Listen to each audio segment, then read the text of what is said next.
going to be. He gets away from one tackle. Lefty's still running. Cuts back up. Lefty's still on his feet. Lefty's still on his feet. He's down the sideline. He's headed for pay dirt.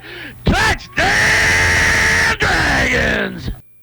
And welcome back to York Institute. We're set for football action, folks. I hope you're ready because the 2017 season getting set to kick off here in just a moment. And we want to welcome you to the Progressive pregame show. Joining me, Tanner Cox. We'll have a look at what York did against Cumberland County the last few years. We'll also take a look at some other teams that played last night. We had one that played last night in our area. We'll also take a look at the other games around the area tonight. And we'll take a look at some preseason predictions. All that's coming up right here on the Progressive pregame show.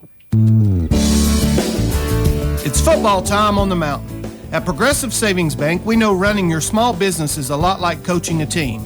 You call the plays that drive your business towards success, and we're your number one fan. After all, you provide the products, the services, and jobs that keep our local economy moving forward. We partner with small businesses to help you reach your financial goals with free business checking and flexible financing to help operate and grow your business with the right financial equipment to keep you in the game. This is Mark Justice wishing our York Dragons a successful football season. We are proud once again to sponsor Dragon First Downs. Progressive Savings Bank, member FDIC, equal housing lender.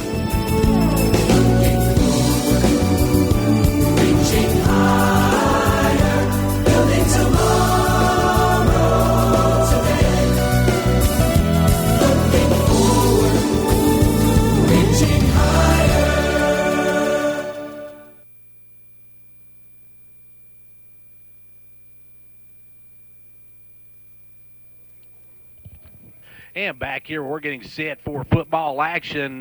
Tanner, these two teams, well, at this point, everybody in the season's either 0-1 or 1-0 after tonight. But right now, both teams are even at 0-0, and this one should be a good one. It's 3A versus 4A. Yeah, definitely. I mean, either team this season could get off to a good start. This would be a huge win for York to start off their season. New coach, new system. I'd say we'll see a lot of growing pains over these first few games. But if they can come out and get a big win tonight, that would be huge for this football team. Of course, we talk about new coach. What is old is new again, I guess, because back to Coach Derwin Wright back at the helm for York. And, of course, Derwin, he is a former coach here, and most everybody knows his system.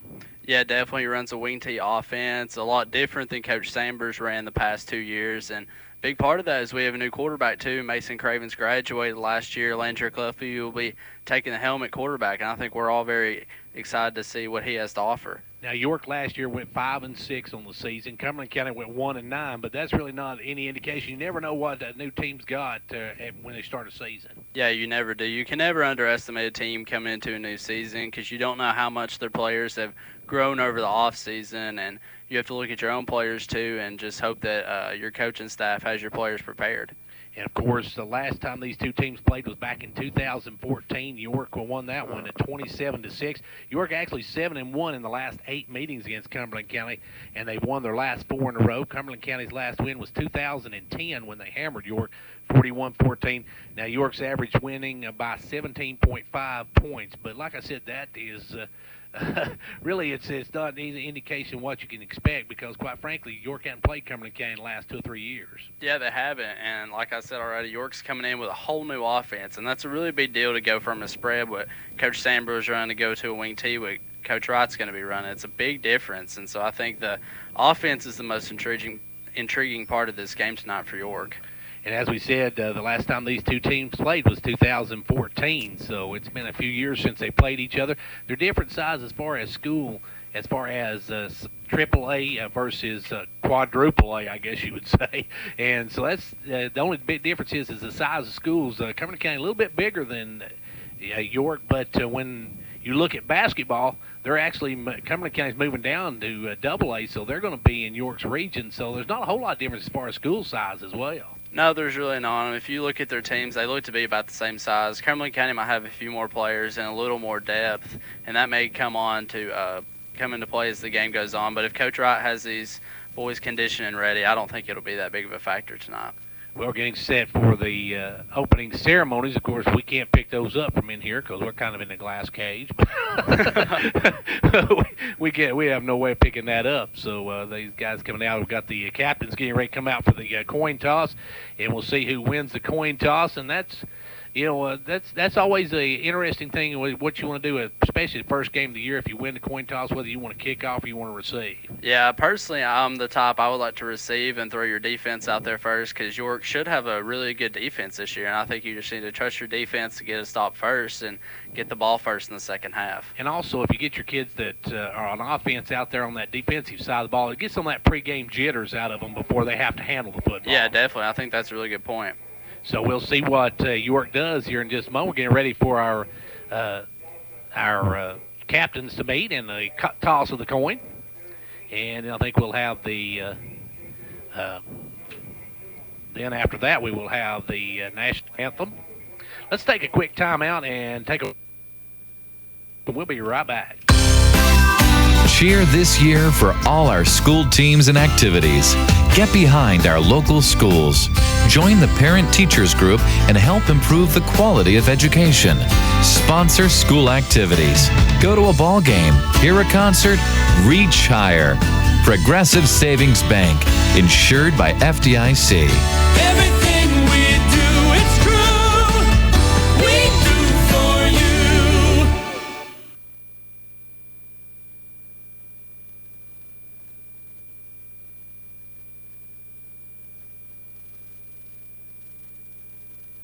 And back here, York Institute, we're set to have a moment of silence before the game starts.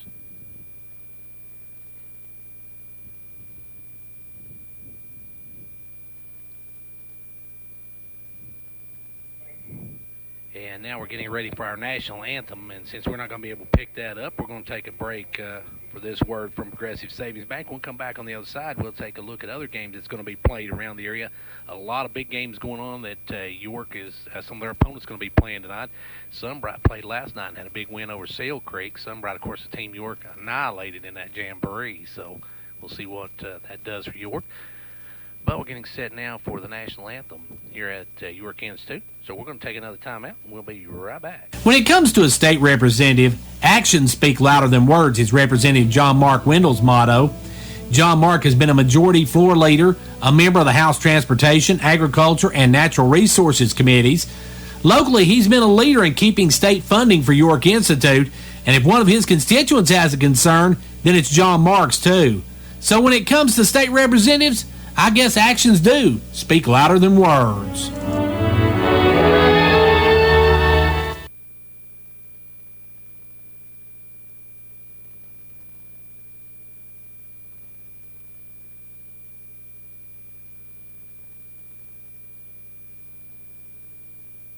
Back here at York Institute, we thank you for joining us for the Progressive pregame show. We're going to go down to our game time sponsors, and we'll be right back. Speed limit 55. Right turn only. Exit here. With some signs, it's clear what you're supposed to do. But heart attack warning signs aren't always this obvious. They can feel like arm pain, nausea, dizziness, shortness of breath, fatigue. If you experience the warning signs, call 911 and know that at Tenova Healthcare, we're here to help when you need us.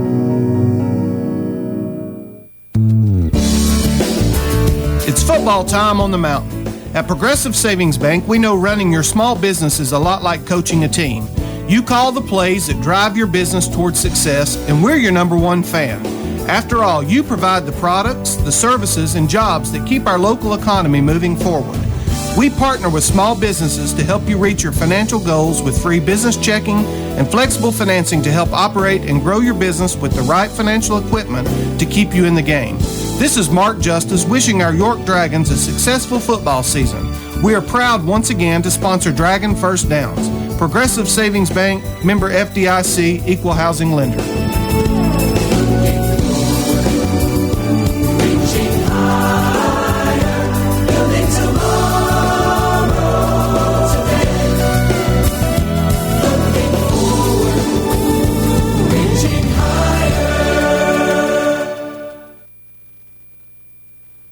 And back here at York Institute, we're getting set for football action, and this one should be a good one. Now, some other big games going on tonight as well as we look at our schedule for tonight. We've got Pickett County's hosting Oakdale. We'll have the Pickett County-Albany game on the 8th of September. Be sure to join us for that one. And let's see, next week's opponent, Coalfield's hosting Wartburg. Grundy County's at East Hickman. Smith County's at Macon County. Oneida hosts Claiborne County.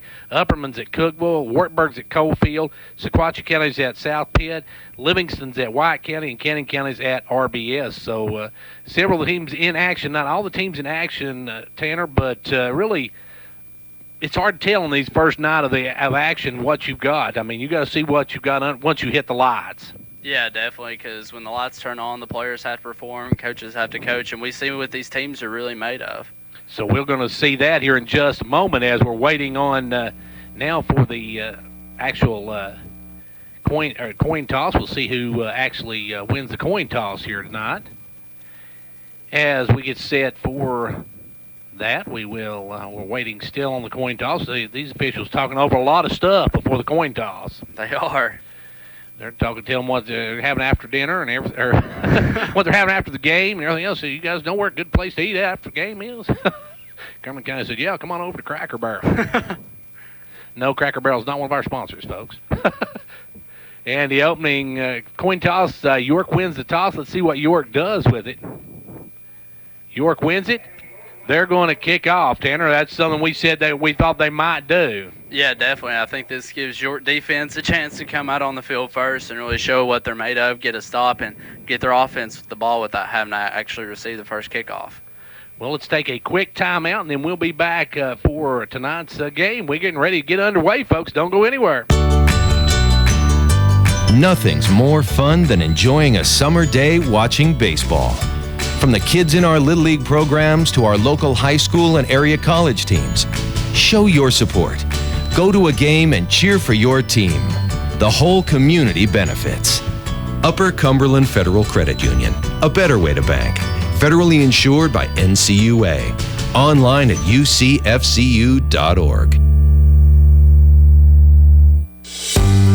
Your time is precious. Wouldn't it be wonderful if you could pick up all of your medications in one trip? Well, now you can.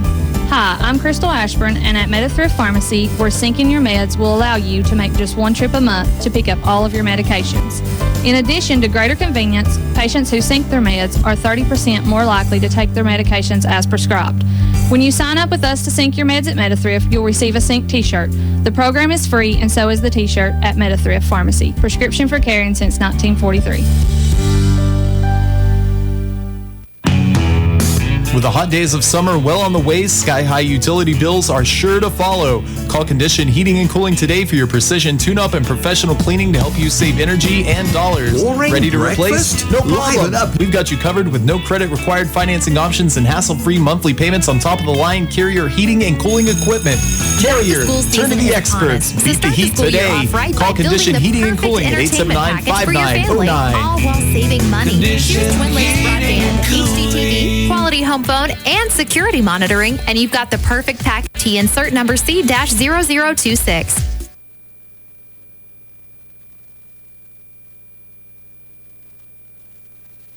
And we're set now, folks. It's time to line them up, kick it off, and get it on. It's 2017 York football season set to get underway. And Tanner, York's got a season kicker that kicks off for him. And Ethan Probst, and Probst has got a leg, he can boom it. Yeah, he can. Probst is going to be really important to York tonight in their offense because he's a senior now, and he's really probably the leader of that offense. I mean, he carried the York offense a lot last year when Mason Cravens got injured, and so he's one of the most important players to York winning this football game tonight. And we're set now for them to kick it off here, and Cumberland County going to drop three back deep at number 10. That is, let's see if we can find number 10 on our roster. We'll have to get out the full roster here. Number 10 is Caleb Lester, and the opening kick's going to be a squibber down the sideline. That's going to go out of bounds, and that's not the way you want to start a ball game with a penalty. No, definitely not, because now Cumberland County's going to get the ball at what, the 40? I think they will get it. They probably would get it at the 30, but I believe they'll take it where it maybe went out of bounds. Oh, okay. I'm not sure. It's a false start against York, and we'll see what they do. They are going to mark it, I guess. maybe where it went out of bounds. I'm not sure. And now they're going to mark it. No, they're going to give it to them at the 35. So they get it first down on the 35, and that'll bring up sophomore quarterback Trevor Parsons and his crew. He's got in the backfield Jacob Kelly, Braden Qualls, and Jacob Gringa as they're set now. And it's going to be wing T versus wing T here tonight, Tanner. Yeah, definitely. York defense needs to get a stop, though, on this first possession. They got the line stacked right now, and they have one Heath Rexroad's deep on free safety, and that's it. We're going to see more wings in a Hooters restaurant tonight, folks. So here we go. It's going to be first up. Parsons got a man in motion. That's number 5 making his way to the right side. They'll hand it off, and that ain't going nowhere. That's stopped behind the line of scrimmage. Good job by the Dragons, number 24, Cole Cooper. Yeah, great play by Cole Cooper breaking through the line and getting the tackle in the backfield. And that was Qualls on the carry, and Qualls got stuffed for a loss of 1. That's going to bring it up 2nd and 11 now for the York Dragons as we're set for down number 2. And that's a good start for York. After the penalty on the kickoff, that's the way you want to see things go. Yeah, definitely. There's a lot of enthusiasm in this football team right now, too. You can tell they got a great home crowd out tonight. So yeah, we got a great crowd out here tonight as well. As he mentioned earlier, as Tanner just mentioned, they have a great crowd. Now they're going to throw it back to the weak side, and that's number 11, Baird. Baird, the senior, gets away from 1, but that ain't going to be enough for a first down as he gets racked there by the Dragons, number 46. Josiah Headings, he's a new player for York this year. Really excited to see him. He's a really big guy, and he'll be playing linebacker for the Dragons this year, and he just came up with a huge tackle. So good job by Josiah as we see him come in and make the play. And number 11 is one of Cumberland County's bigger players, too. Yeah, he is the big tight end, Jeremiah Baird. That's the player that Coach Derwin Wright was talking about during the Coach Derwin Wright Sports Show this week. He's a big player, and he likes to hit people. So he just got to meet Josiah Headings, and he didn't like that matchup. As now it's going to be 3rd and long, 3rd and 9 now as stepping under center is Parsons. Parsons going to take the snap. He's going to roll it. He's going to throw it, and that one's incomplete, but we got a flag on the play, and Tanner, I believe they're going to get the Dragons number 17 on that one, A.J. Johnson. Yeah, it'll either be holding or pass interference. And there looked good besides that. I think he just held him, though, before the catch. And that was a good rush by the Dragons. They put the heat on him. It's going to be holding. You were right. That's going to be enough for a first down, though, and that'll give the Jets their first down of the ball game, and York with 2 penalties to start it. Yeah, it really killed this defensive drive, too, because great defense by the Dragons up until that last penalty. So it's going to be now 1st and 10 for the Jets. Now, let's see. And that should be a 10-yard penalty, if I'm saying. I don't understand why the coach would want to discuss that one. And it's going to be a first down. I don't know. They went over to the coach to discuss it, whether he's going to take it or not. Okay. I'm totally confused on that one. That pushes the ball up to the Jets' 46-yard line. They're going to have it 1st and 10. And the Dragons that time had a good opportunity to get Cumberland County stopped. And don't want to give anybody momentum, especially in this first game of the season. Yeah, no, definitely not, because their defense was playing really well up until that penalty. But they got to get a stop now. Now Parsons going to bring his squad up. He's got 1 man in the backfield. That wing, double wing set. Got a man in motion. Going to fake it to the first guy. Hand to the second guy through, and he went nowhere. Oh, they stacked up number 2, Jacob Curley, like a bunch of cordwood on that one. They laid him out. Yeah, Lefeview shot the gap on that one, and him and Josiah Headings teamed up to take the running back down. And Curley got nothing out of that one. Actually lost about a half a yard. So that's going to make it 2nd and long for the Jets, as the Jets really not offensively, they're not really doing a whole lot. No, they're not. York's run defense looks really good so far. Have to see how their pass defense holds up. They got that penalty on the first one. We'll see now as Parsons. We see Parsons got a pretty decent arm. He rolled out to the right and threw pretty well on the run. As now he's got a man in motion. He's going to pitch it to the guy in motion, and that one's going nowhere. Also coming up and making the stop is Josiah Headings. And Josiah, he's come out here ready to play tonight. Yeah, he has. And to think, Gary, that this is his first football game ever. Yeah, and he's hyped up like it's his first one ever. And I'll tell you what, folks, can you imagine what this kid had been? He's what, I think a junior? Yeah, he's a junior, so York will have him for 1 more year. Yeah, if we'd had him freshman and sophomore years, geez. Bring this kid out. But now 3rd down long for the Jets, and you think this is a passing situation, and we got single coverage on both outside receivers. And splitting out wide is number 10. That is Caleb Lester and Jeremiah Baird out to the right side. And the snap back to the quarterback. He's rushing. He's getting dropped. Oh, there's Josiah again. And Josiah with the sack, and he drops him all the way back to the 43-yard line.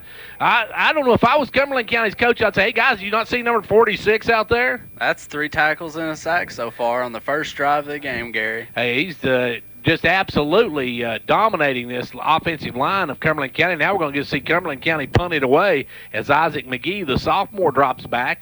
Dropping back for York is, let's see, they have got, let me see if I can get my roster here. It looks like Lathan Drake and Heath Rexroth. So Rexroth and Drake back at number 1 and 2 back deep. And they don't want to be kicking toward either one of them, really. I don't know if I wouldn't try to shank this one out of bounds because these guys have got some great speed. Yeah, they do. As getting ready to kick it away is McGee. McGee catches. He punts this one, and that one went straight up. Had a lot of distance straight up. It goes out of bounds about the 43-yard line. That was about a 22-yard kick. But we got a flag down on it, so we'll see what the flag is. And let's hope it's not on York. York's already picked up 2 to start this ball game. There's 2 flags on the field, too. It could be for the same thing. We'll see what they call here. They're having an in-depth discussion about it.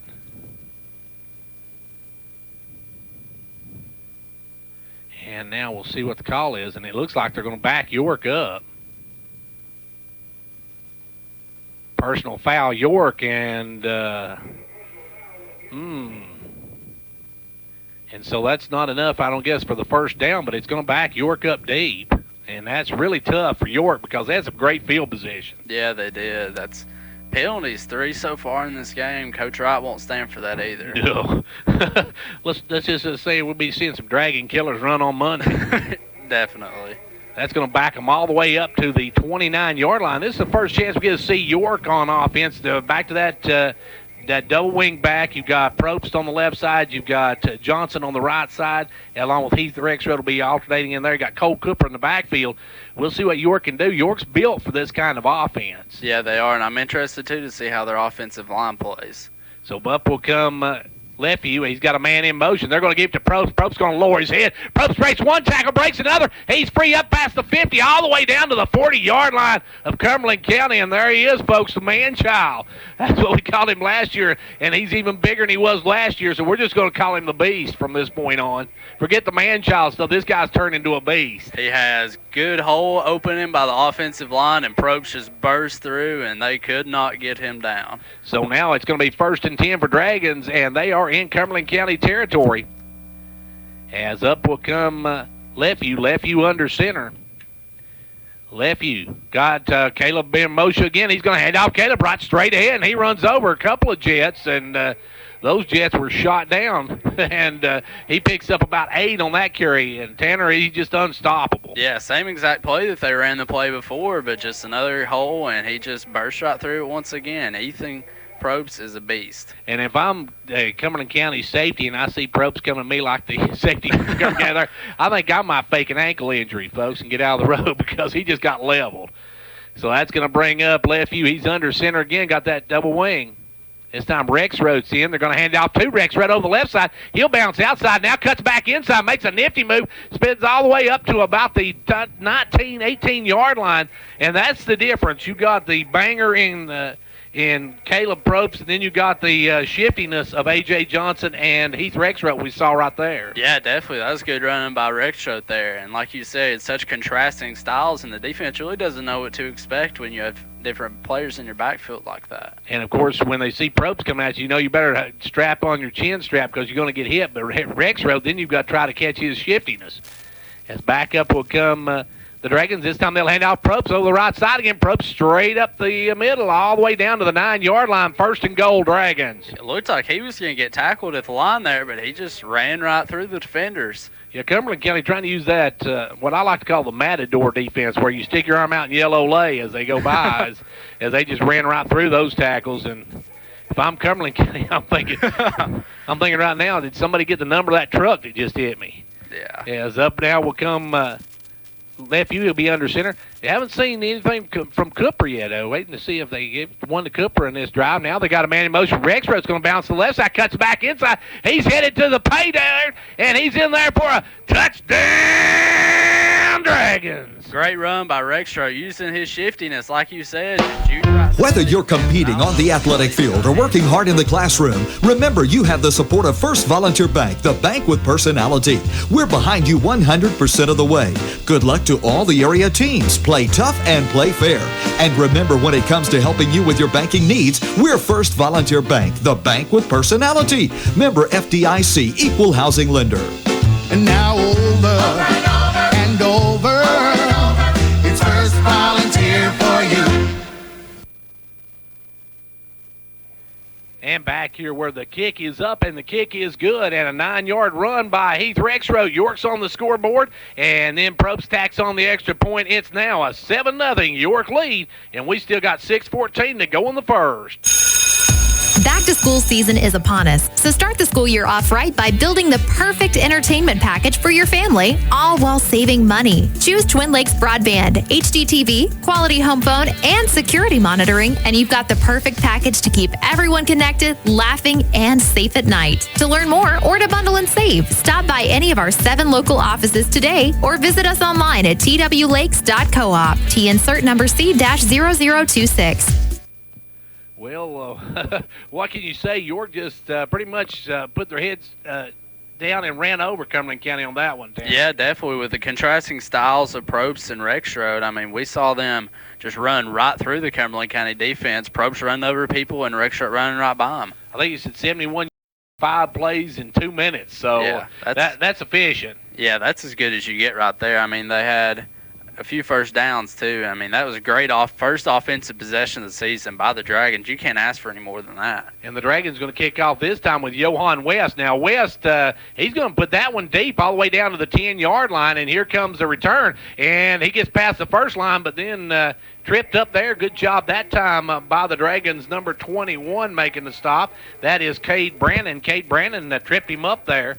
And good kickoff by Johan, and good defense as far as getting on the return. Yeah, definitely. It's good to see a sophomore coming through. Great kickoff there. And this young man talked to Coach Derwin Wright earlier in the week. He said on special teams he was more of the specialty kicker. He could put it where you want him to.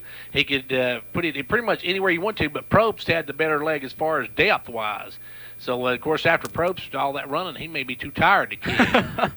I think it's good that they let him have the kickoff off. And now Trevor Parsons going to bring his squad back up, and I bet he's looking at Josiah Heading saying, oh, please block this guy. As they're going to hand it off, and this time it's knocked down. Guess who?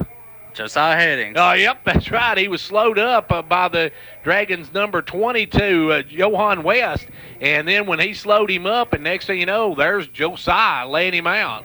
I feel like we're going to be saying his name a lot this year, Gary. I think you're right. Josiah was in there so quick today on that one. I think he stole his lunch money today, because that was a really good burst of good speed and good, just outstanding tackling by this young man. And that's something you really have to look at considering it's his first year. Yeah, definitely. I'm very, very impressed with what he's done so far.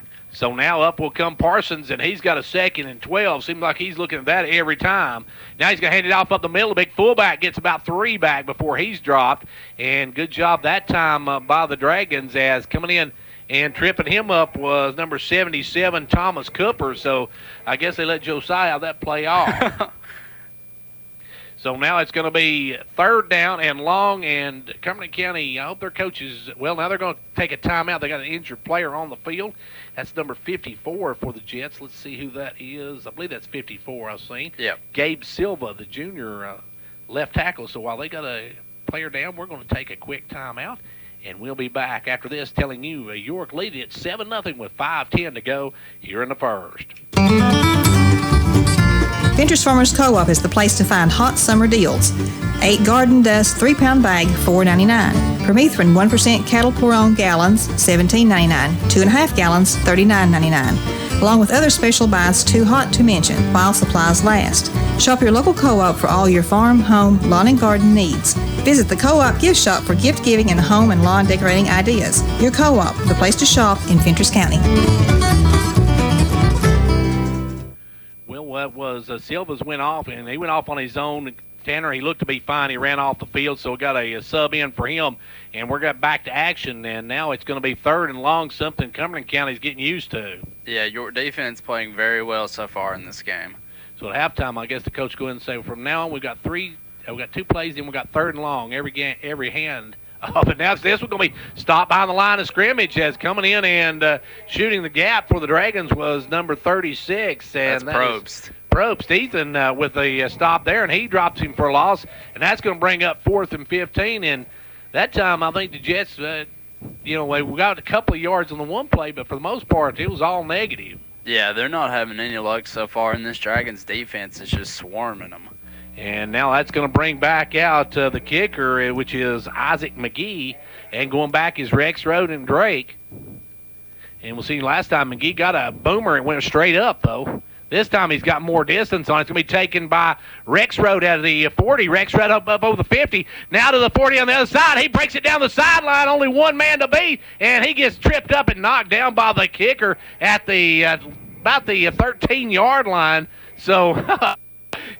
York's just banging on all cylinders right now. Yeah, they are. And Cumberland County is really lucky that their kicker made that tackle, too, because Ruckshot was one broken tackle away from a touchdown. But a great return there, great job by the Dragons. And he also had a blocker out in front of him, so he was really lucky on that one because they had a blocker out in front of him. And had he been able to get past that last guy, it was pay dirt time. But it's going to be 1st and 10 from the 14 of Cumberland County. We got 4:15 left to go here in the first quarter. I got to remember to keep giving the time and the score, because we don't want Jerry to miss them. Jerry said we didn't get the time to score enough, so Jerry Day, we give that one for you. Now Probst's going to bang it straight ahead, and Probst's going to get down to about the 8-yard line, pick up a 6, and that's probably Cumberland County's best stop against Probst. Yeah, it is. They had about 3 or 4 guys on him trying to bring him down, so it seems like they're going to definitely try to key on Probst as he's just banging straight ahead. Now, he did have a couple of fumbles in that game against, during that jamboree against Sunbright, so he's coming out tonight and trying not to have those fumbles, and he's going to come out of the game now. And in will come, let's see, either Thomas Miller or Cade Brannon will be in his backups as they'll take the snap. This time, hand it off to number 12 or 16 over the right side in the end zone for a touchdown, Dragons! Great run by Thomas Miller on that one. Showed some of his speed and just outran the Cumberland County defenders towards the end of the pylons. And he came in for Probst, and he gets that quick. He's in the end zone. So now we are just barely we still got 3 minutes and 22 seconds left to go in the first quarter, and York's up 13-0. Probst looking to make it 14-0. Yeah, this is a great job so far tonight by the Dragons. As now it looks like York may go for 2. No, now we got Johan. Now Johan's going to come on to kick, and that little bit of a miscue there is not going to make Coach happy either. As we get set, it was Probst and both running out. Now Johan puts it up. Johan puts it through, and the Dragons, with 3:22 to go in the first, lead it 14-0. Dr. William Allen at Jamestown Family Chiropractic knows that going back to school can be an exciting time, but can also be a stressful time for teachers, parents, and athletes. So for that neck and back tension or just a routine adjustment, Jamestown Family Chiropractic can help you get the relief you need and help you start the school year off right. That's Jamestown Family Chiropractic, here for your spinal health and well-being. Call them at 879-8931.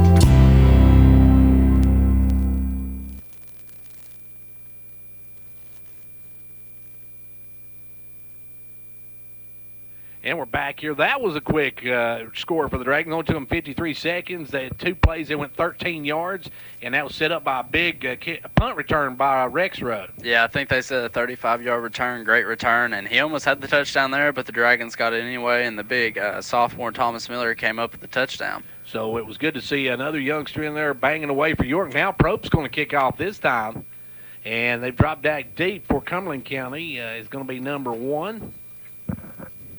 That is Brandon Qualls as it goes deep. It's going to sail into the end zone. Now the end zone, that's going to be a touchback for Cumberland County. They're going to start at their own 20-yard line, and that's what Probst does best. Probst puts the boot to it. Yeah, he showed off his leg on that one, just kicked it right out of the end zone. And you don't see that from a lot of high school kickers. So that's going to be a first and 10 now for Cumberland County at the 20-yard line. Don't forget, coming up at halftime, we're going to have the halftime stats brought to you by our newest halftime stats sponsors. That is Old Ben Franklin Ford. Just remember, Fords are cheaper in the country, folks. So check that out. We're going to have the halftime stats brought to you by Old Ben Franklin Ford over in Wartburg, Tennessee. And now we're getting set for Trevor Parsons to bring his group back up. And Parsons got a man in motion. He's going to take it, roll out, and that doesn't. Well, he gets away from the tackle. Now back up. Now he's going to get level. And I think he probably wishes he'd have went down when Johan first grabbed his leg. Yeah, I think so too. Johan West grabbed his leg, and then Josiah Headings and Andrew Murdoch came, and both just leveled him. He was looking to get away from that, and he saw them coming, and I think he just fell. I know I would. I think I would have said, good tackle, Johan, and tapped him on the head as I walked off. That's going to be, guess what, second and long for Cumberland County. They have consistently on their first down plays went back 2 yards. So they've lost 2 yards on every first down play. At least they're consistent, That's Gary. true. And if consistency holds true, they'll get 3 yards on this one, then they'll get knocked back 7 on the next one. So we'll see what they do here as Trevor Parson brings it up. He's got the big guy in the backfield, and Curley. Curley's had one carry and been stopped on that one. Now he's got a man in motion. They're going to he's going to be a keeper by the quarterback. He's trying to get outside. Cole Cooper going to chase him, and they chase him down. He's going to lose again. Maybe got back to the line of scrimmage, but that one, Cole Cooper was right on his heels, and then another Dragon able to bring him down. Yeah, I think that was Austin Johnson that brought him down, but good perimeter defense by the Dragons. So the Dragons up 14-0 with 2 minutes left to go here in the first quarter. York with their first game of the 2017 season looking impressive here in the first, at least first quarter, Tanner. We'll see definitely. How it goes through the night. But right now, Cumberland County's just having trouble even getting anything going except when they get a penalty. Yeah, York is firing on all cylinders right now, offensively and defensively. So now here comes the Jets as Cumberland County comes up. It's going to be under center. Parsons got the big backfield again, and Curley will get set. Take the snap. He's dropping back. He's going to chuck one out the sideline. And that one's going to be picked off by Johnson. Johnson with a pick off at the 41-yard line. Good job by A.J. That was actually Thomas Miller. Or Miller. Make that Miller. I'm sorry. Miller with the pick off. So that's good defense. He looked like he was a little bit out of position when the play started, but then he was able to turn around and see and made a great play. We got a flag on the field, Gary.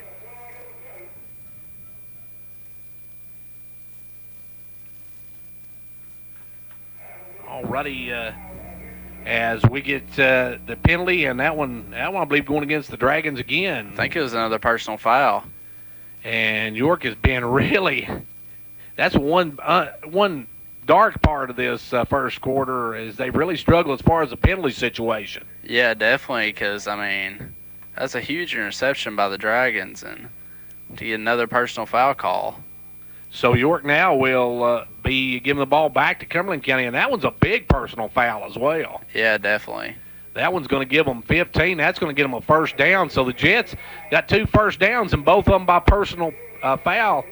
And was there more than one personal foul because they moved them all the way to the 43-yard line? I think the Dragons are going to get to keep the ball. I guess it was after the play. It must have been after the play was whistled dead. So York going to just back up now to the 44-yard line. So York's got it first and 10. As under center will go Lefevue. Lefevue doing a good job at quarterback. Got a man in motion. Going to hand it off to Probst. Probst dragging 1, dragging 2, now dragging 3, and gets up to about midfield. He picks up 5 yards. And Tanner, he picked up 5 yards or actually that's Cole Cooper after he got hit right at the line of scrimmage. Yeah, great running by Cole Cooper there. He just plowed ahead and didn't stop. And that's the first carry we've seen from Cooper, I believe, tonight. Yeah, it is. So Cooper straight ahead on that one, picks up a nickel's worth and gets half the distance for the first down, and back up will come Lefevue. Lefevue waiting on the snap. Now he's got a man in motion. He's going to hand it over to Probst. Probst over the right side. Probst runs through 2, runs through another one, and gets up to the 40. And number 3 finally bringing him down for the Jets. Able to knock him down, but not before he picked up a good chunk of yardage. He ran through at least 2, maybe 3 Cumberland County defenders there, and we got to see that up close. And you could see them Cumberland County defenders just laying back in the grass. And John Smith coming up on that one. And no, that was not an alias, folks. That's his name. John Smith on that one. Comes up, makes the big play, and stops, but not before York gets a first down. It's 1st and 10 from Cumberland County's 41-yard line. York on the run again. This time the left field fake it. He'll roll out. He's going to throw one downfield. Wide open is Probst at the 27. He's all the way down to about the 22-yard, or the 12-yard line, I should say. Great reception by Probst. That was a heck of a throw, right on the money by Lefeview. Yeah, Lefeview put that right in Probst's gut, rolling out to the left. Of course, he's a left-handed quarterback, but great throw by Lefeview. Good catch, good run. And York's going to get up here quick and try to get a play on. Well, maybe, of course, I don't know if he went out of bounds. They did stop the clock, so York may try to go. Well, they're going to go one more play before the end of the first quarter. We got 14.8 seconds left to go here in the first quarter. And it's going to be Lefeview under center.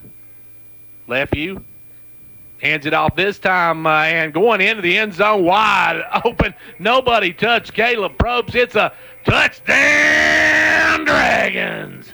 Great run by Probst there.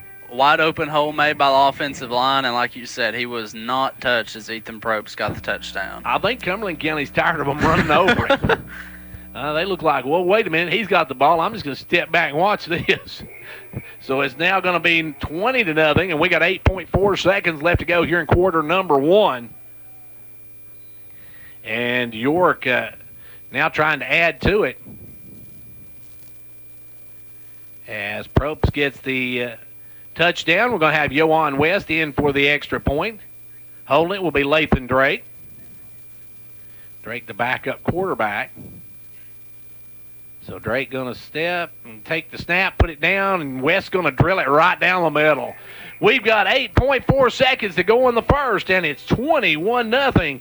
Hey, y'all, is your old ride the pits? Let's roast that beast. Sharice here from Casey's Frontier Chevrolet. I need cars to save my bacon. You could get up to $5,000 more than your old ride is worth. Worried your credit won't make the cut? My For the People credit approval process kicks Boston butt. But hurry, this deal's done when the smoke clears. Visit Casey's Frontier Chevrolet, just 12 miles north of Cookeville on Highway 111, or see all the cars at kcchevy.com, the dealership in the cow pasture.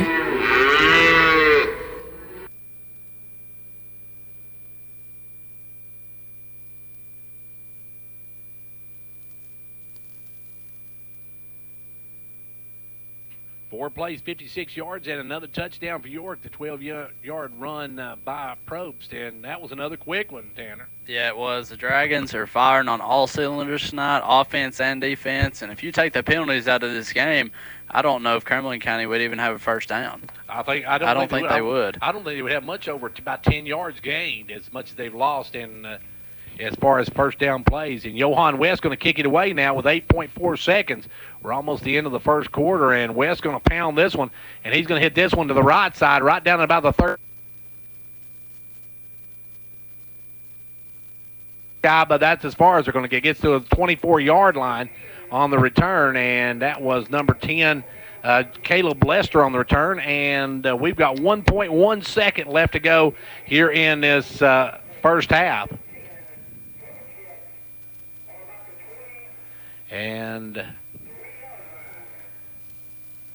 we're going to get a kickoff, or actually going to see Cumberland County get the ball with 1.1 second. Looks like his first quarter, and barring a Hail Mary is going to end up with a 21-0 lead for Cumberland, or for York, I should say. Yeah, let's see if Cumberland County can not lose any downs on any yards on their first down this time. Well, now if they play as they have so far, they're going to lose 2 yards on this first down, folks. That's their strategy. Lose 2, gain 3. As up will come the quarterback Parsons. He takes a snap. This time he is going to get hit in the backfield. I think they gave it to the big fullback Curley, and I believe he got stopped for a loss, if I'm not mistaken. Consistency, Gary. First down. I think I'll try something else on first down, folks. They're not able to run the ball. It looks like they're going to be right at the line of scrimmage. So, end of quarter number 1, it's 21-0. York.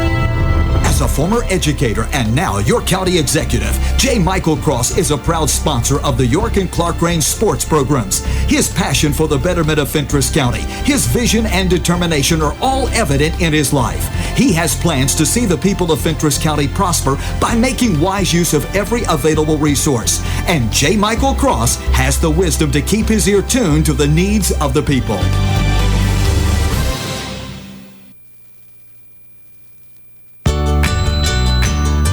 Nothing's more fun than enjoying a summer day watching baseball.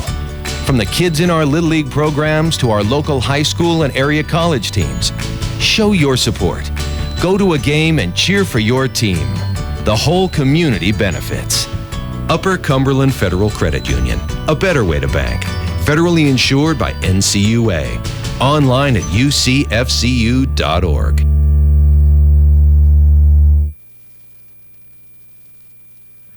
Back here where York now has a huge lead, leading 21-0. And Tanner, what can you say? York's just dominated this from the word go. And now Cumberland County with the football. We'll look at the first quarter stats in a moment. But right now getting set to take the snap is Parsons. Parsons got a man in motion. Second down long, hands it to Curley. Curley tries to get away, and Curley's dropped again. And Cumberland County's backing up quicker than the French Army right now. Yeah, they are. I think Lefeview got through the line on that and then got the tackle. These linebackers are all over the Cumberland County runners.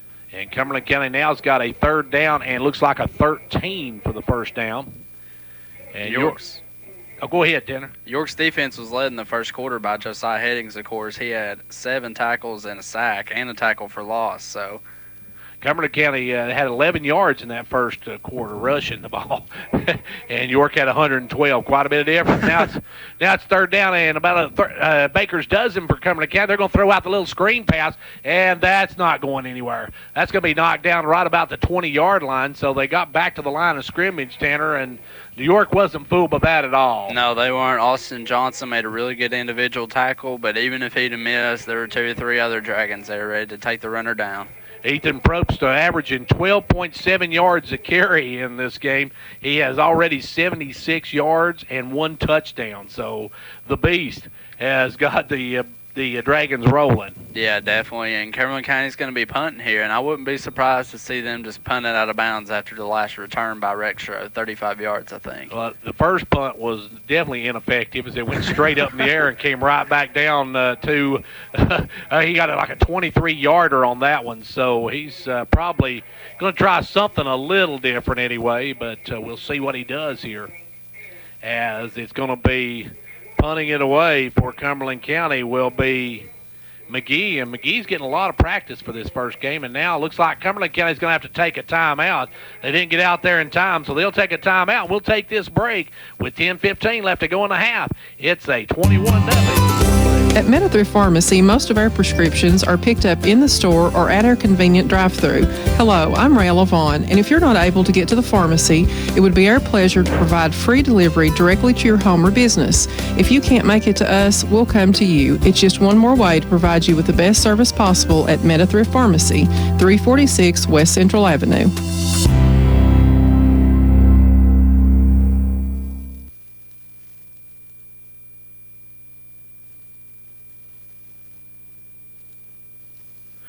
Well, the York Dragons now up 21-0, and Cumberland County, Tanner, are going to be punting from deep in their own territory. The punter will be about at the 10-yard line when he lets this one go. So we'll have to see what he decides to do, if he's going to try to kick away from Rexroad and Drake out there, because both those guys can really burn it up the field.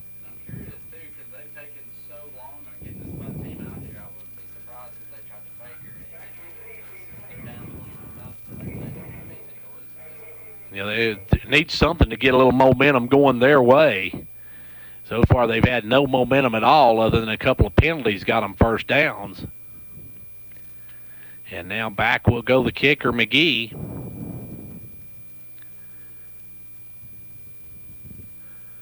McGee waiting on the snap.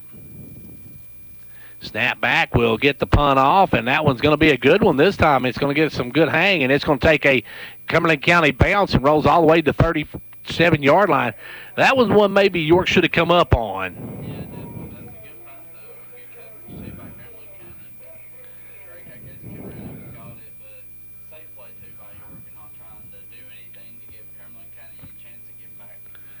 Yeah, anything that could give them a little momentum, you don't want to do that at all. But don't forget our halftime stats coming up, going to be brought to you by Old Ben Franklin Ford over in Wartburg.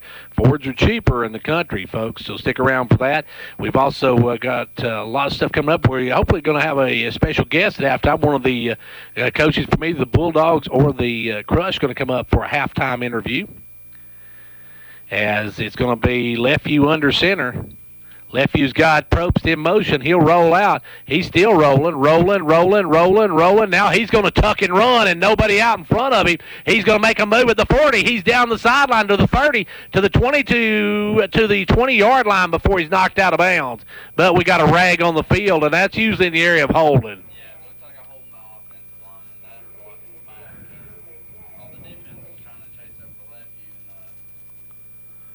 So that negates a pretty good run. That was a good-looking run by Lefeview. Yeah, definitely a good job by him trying not to force the pass, and he ran it.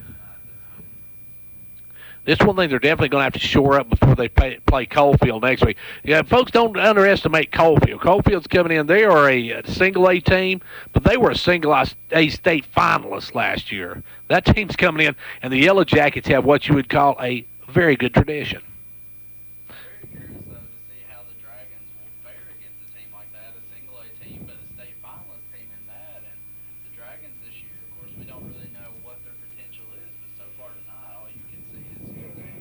And so York's going to come up. This is the first time they've really been deep in their own territory, and they're going to have it first and about 25.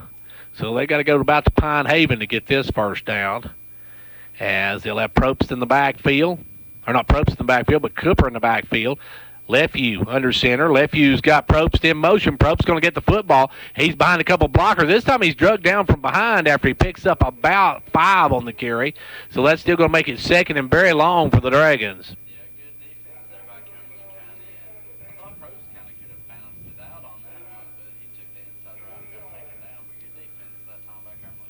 And now Cooper's going to come in. Probst will come out. This is a little more speed package than power package here. Yeah, Miller with the touchdown earlier showing his speed as a sophomore. So we'll come up, and it'll be Lefeview under center. Got Cooper in the backfield. Calling out the play. He's got a man in motion. That's Cooper in motion. They'll throw it to Cooper. Cooper's got a couple blockers out in front of him, trying to get outside. Does get outside. Picks up about 6 more. But that's going to bring up a third and about 14, and this is the only time that York's really had a long third down. Yeah, and this is what I wanted to see, Gary, putting Landry Lefeview in a passing situation like this and see how he responds to it with the defense knowing that he's probably going to be throwing. If I'm York, I might flare Probst out over here to the left side and maybe give him a little screen pass and let him see what he can do with it. Yeah, because he's unstoppable right now. Of course, you got good hands in Lathan Drake splitting out over here to the left. York with only one wide receiver. They got the 2 wingbacks and the fullback, and now got a man in motion, and Leftview's going to drop out. He's going to air it out for Drake. Drake's out there. Drake's got it. Drake with a reception at the 37-yard line. 1st and 10 Dragons. That was a good-looking throw and a good-looking concentration catch by Drake. Yeah, definitely. That was a great throw by Lefeview. He just put it right on Lathan's box where only he could get it.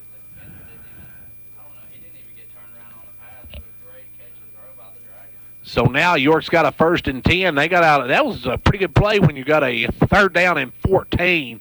You pick up a big chunk of yardage like that, and now York's got a 1st and 10 and still on the move. This has to be deflating for Cumberland County because that's the closest they came to stopping him.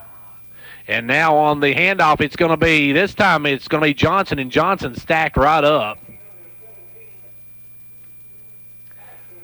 Austin hit right at the line of scrimmage pretty much. They're actually going to say he got a yard, so it's going to be 2nd and 9 for the Dragons. as York will bring in Dawson Threet. Now, Dawson will line up in that wing position as well, and sometimes in the fullback position. This time, he's going to be in the fullback position. Yeah, Probst and Johnson out there. And Probst's going to go in motion. And Lefevue tangled feet and fell, and that's just a tough break there. As Lefevue started to step back, he tripped up Probst.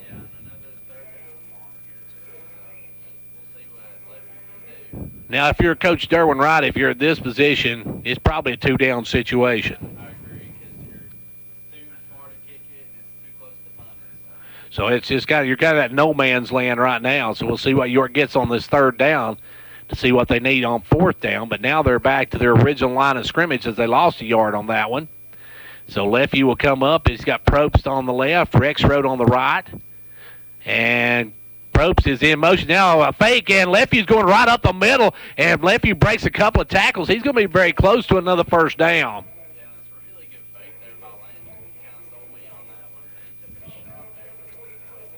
Yeah, it looked like one of the Jets held him up, and another one took a shot at him. Cooper going to come back in. That's good enough for a first down, so the Dragons yet another first down.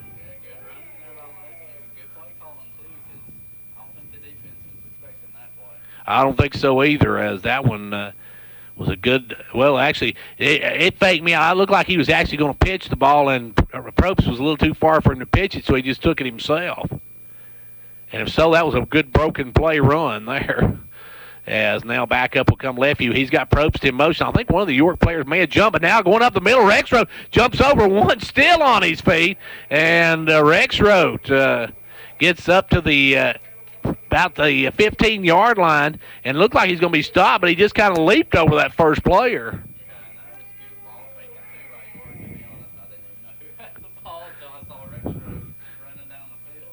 And now that's going to bring up a first and 10 from the 16-yard line. So York marching again. We've got 6 minutes and 5 seconds left to go in the first half, folks. I forgot to tell you the score again. It's 21-0 York. If you just tuned in, it's been all York, and it continues to be all York.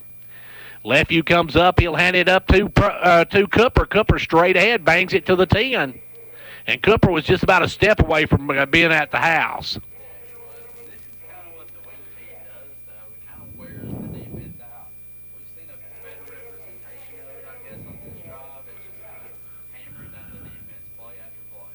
And after a while, you know, those defensive players have got to get tired out there.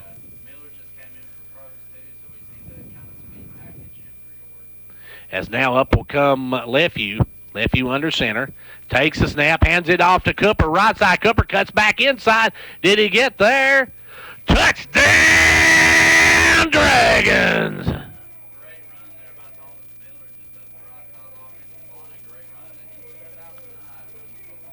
And that's great for York, because when you're wearing it out on a defense like this, if you can keep those fresh backs in, it really makes it tough for anybody to stop you. Yeah, definitely. And Thomas Miller's just a sophomore, too, so he's still got 2 more years left after this year. So it's great to see York's young players stepping up. And now Probst is going to kick the extra point. It's been Johan West the last thing. Now that Drake drops it, but Drake throws it just in desperation, and it's incomplete. So the extra point, no good. But with 5:14 left to go here in the first half, it's 27-0 York. With the hot days of summer well on the way, sky-high utility bills are sure to follow. Call Condition Heating and Cooling today for your precision tune-up and professional cleaning to help you save energy and dollars. Ready to replace? No problem. We've got you covered with no credit required financing options and hassle-free monthly payments on top-of-the-line Carrier heating and cooling equipment.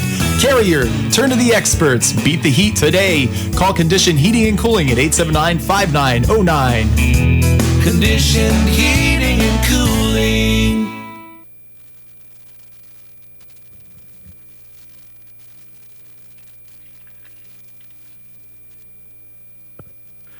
Well, we're getting set for York to kick off, and Tanner, it's just been all York. What can you say? Yeah, it has. They've dominated on the offense and defensive end. The only thing I think that York could do better is the penalties, and the fact that they have had a few penalties. But other than that, York has played just excellent. So York now with that big lead and the football. We're going to kick off the football, I should say. We've got kicking it off, Johan West. West going to kick it off. And kick is going to be deep, and let's take a big bounce. Cumberland County come up with, trying to work it outside. They got an open lane, and still on his feet up to about the 47-yard line is number 10 for Cumberland County. And number 10 is Caleb Lester, the senior, the wide receiver. Just a good-looking run back by him. Yeah, it was. Really good return by Cumberland County. Now, that last short drive, it was a 4-minute, 51-second drive. Time of possession, huge there for York on that drive. Really wears down the opposing defense. So now York will come up, and we'll see what they do. Or I should say Cumberland County come up. This is probably their best field position with the exception of that time they did get that penalty. Yeah, definitely. So we'll see what Cumberland County can do because they got to do something right now because they're getting drove in the ground by York so far. And it's going to be Cumberland County coming up. It'll be under center Trevor Parsons. Parsons waiting on the snap. Now we'll pitch it over, and that one going nowhere. Oh, man, that was bad. Josiah Headings just came in. The couple York defenders kind of had him by the ankles, and Josiah just came in and put the icing on the cake. And we got a flag, though, on the field, and the way that's gone tonight, that's probably going to go against York. Let's see what happens here. Going to be holding, and I think they're going to wave that one off. So that's going to be second, and once again, Cumberland County at first down loses yardage. Yeah, they lost a little more there than they have been. So it's going to be Cumberland County with the football. They are going to have its 2nd and 14. Joining me at halftime, I've got Ryan Reed with me. He's going to be talking Crush football. We'll be talking the Crush. They got off to a good start the other night. We'll talk about that coming up at halftime with him, and we'll see what York give you halftime stats by Old Ben Franklin Ford as well. And this time they're going to hand it off over the left side, and that one, just like pretty much every play they've had, has gone nowhere. Yeah, Cole Cooper burst the line and grabbed him by the ankles and took him down. And if he wouldn't have took him down, there's 3 or 4 other York defenders sitting there waiting. And that's going to back them up again. And Cumberland County just, for the most part, has found themselves going backwards all night. Yeah, their offense has been. They might have actually. I'll be surprised if they ever have over 10 total yards. They had 11 at the end of the first, and I think they've lost more yards than they've gained in this one. So they may have lost back all that 11. They may be definitely in the negative column in that one. As up will come Parsons. Parsons going to take a snap. He's dropping back. He's going to air one out, and that one's going to be picked off as coming back the other way. It looks like Cooper. Cooper down the sideline breaks the tackle. Cooper going to take it to the house for a touchdown, Dragons. Was it Miller? Miller, I'm sorry. I thought it was number 18, but it's number 16. I can't see that far, folks. So Thomas Miller with the touchdown on the interception. That was just good running. Yeah, it was, and that's his 3rd touchdown of the night, I believe. So he's just been running all over the place. I think maybe Cumberland County and actually that time their receiver and quarterback weren't on the same page. Yeah, I agree. Because they threw that one in York. It looked like he was throwing it to a York player. Their wide receiver never even turned around in the play. And we got a flag on the play, so we'll see what happens. I guess that'll negate the touchdown. And yet another penalty. That's the one ugly part of this one tonight. That's going to be a block in the back, and probably one they didn't even need to have there, a block they didn't even need. No, they didn't. Because I didn't see one close to the play where he went in. So Miller with the touchdown wiped off, and that will give York back the football with 3:37. York can pretty much run out this clock if they want to and punch it in again and go up by 4 scores. That's going to be tough for the Jets to even attempt to come back on. Yeah, York is just playing phenomenally so far. And up will come Lefew under center, takes the snap, hands it off up the middle, and breaking a tackle and headed toward pay dirt is Johnson, and Johnson is in for, guess what, a touchdown, Dragons. Great blocking by the York offensive line, and Johnson just hit the hole, broke off a couple little tackles, and ran it in for a touchdown. Now, what idiot would want to run out the clock on that play? When you can punch it in with one play, why run out the clock? Because that only an idiot like me would call that play. But anyway, it's going to be back to kick the extra point. Now it's going to be Johan West. And York's extra points have been good up till the last one. That was Drake going to be able to handle the snap. And now West is going to drill that one. Not a great-looking kick, but it went in. It counts, and that's all that matters. And we got a flag on the play, I believe. Offsides on Cumberland County. And are they going to take it or just take the point? I would just take the point, I believe, and kick off. Yep. Okay, they are going to wave it off, and the extra point is good. Or actually, they say it's not good. I'm not sure. Okay, I'm a little bit confused on that one. I feel like, I don't know, Jessica Simpson is spelling bee right now. I'm not sure what's going on. Yeah, they're going to kick it again, so I guess we'll do it all over again. Evidently, Cumberland County jumped offside before the snap, so they're going to kick it again. And Johan West back to kick it. It's up, and that one no good. So they miss an opportunity there, and with 3:26 to go in the half, it's 33-0 York. When it comes to a state representative, actions speak louder than words is Representative John Mark Wendell's motto. John Mark has been a majority floor leader, a member of the House Transportation, Agriculture, and Natural Resources Committees. Locally, he's been a leader in keeping state funding for York Institute, and if one of his constituents has a concern, then it's John Mark's too. So when it comes to state representatives, I guess actions do speak louder than words.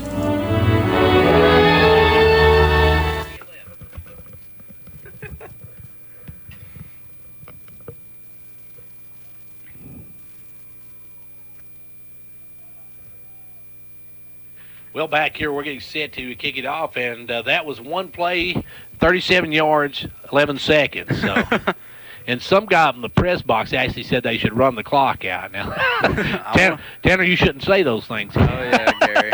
Where's Mike Wakefield we can blame it on? Where's Wakefield? We won't blame it on him.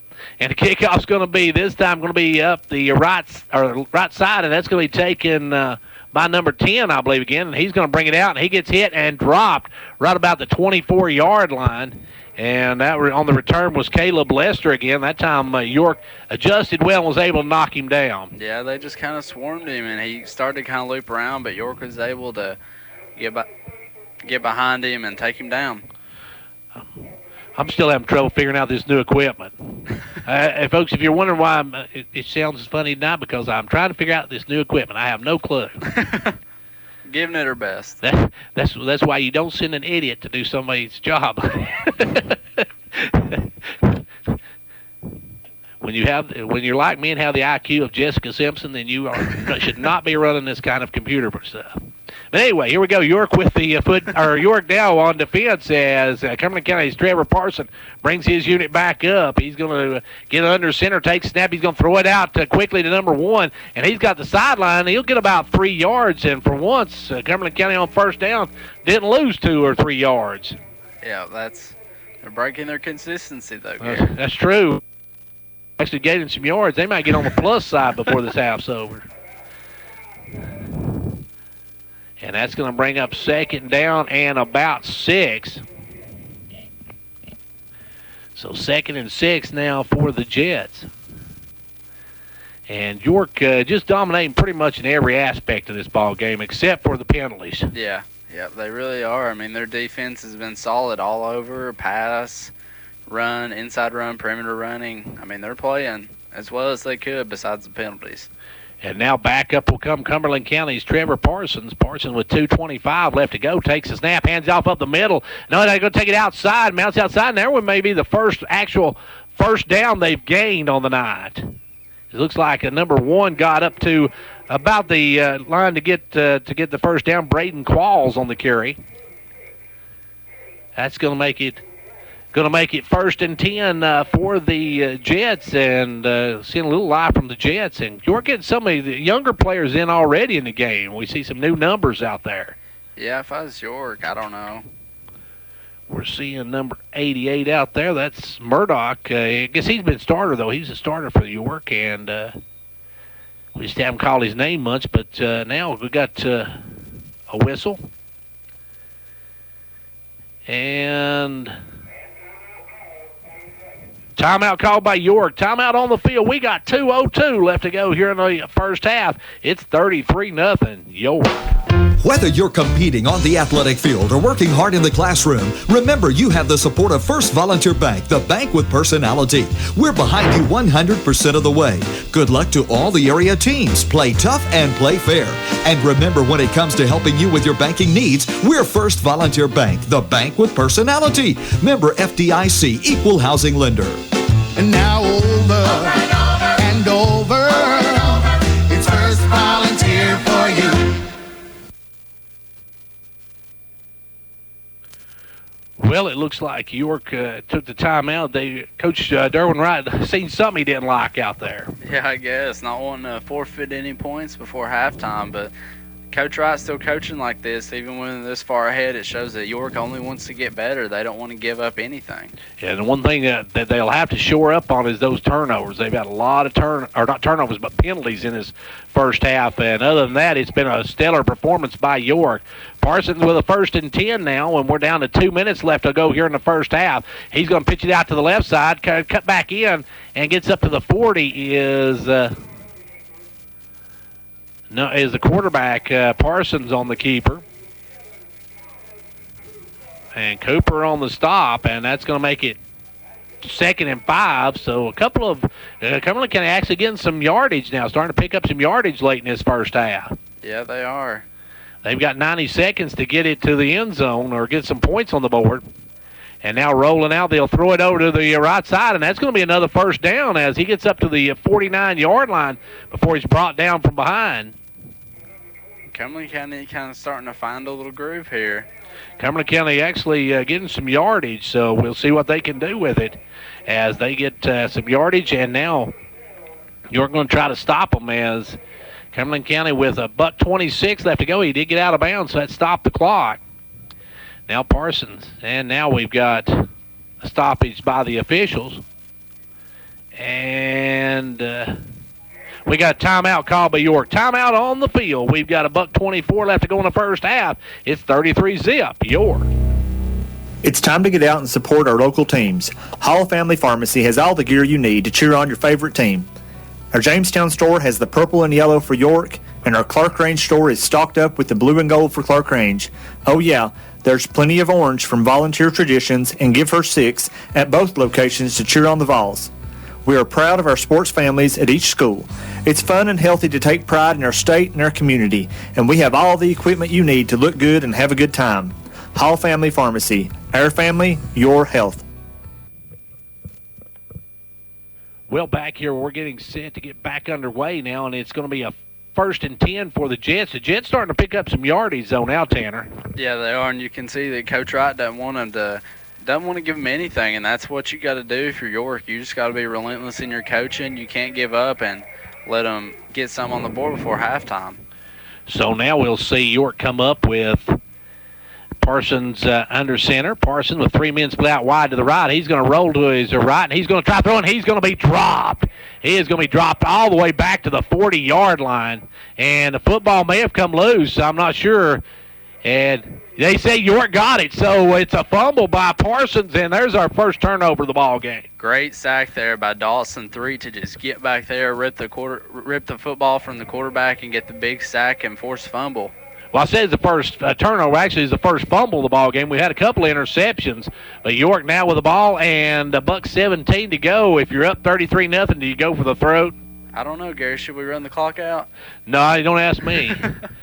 Don't ask me. I'm not saying that anymore. That's only an idiot would say that. They can score with 1 minute left on the clock still yet. So here comes York up. It's Lefeview under center. Got 2 men split out this time to the right and the left, and now Lefeview going to tuck it and bounce outside down, cuts it back inside, and Leftview's going to be stopped, and he fumbles the football. He got it back, but he got it knocked away there. And York, if they're going to do something, they're going to have to call a timeout. We're down to a minute left to go here in this first half of play. Under a minute to go, and York now with a second down and about a dozen. They lost a couple on that one. And York may be just happy to go in at halftime with a 33-0 lead. They get the ball after halftime, too. So that's going to be big in the second half. York already with a 33-0 lead. And the snap, now they're going to drop back. They threw it out, and it's going to be incomplete. Rexroth, I don't think was looking for that one, but the pass was a little short anyway. Yeah, Lefeview and Rexroth weren't on the same page on that one.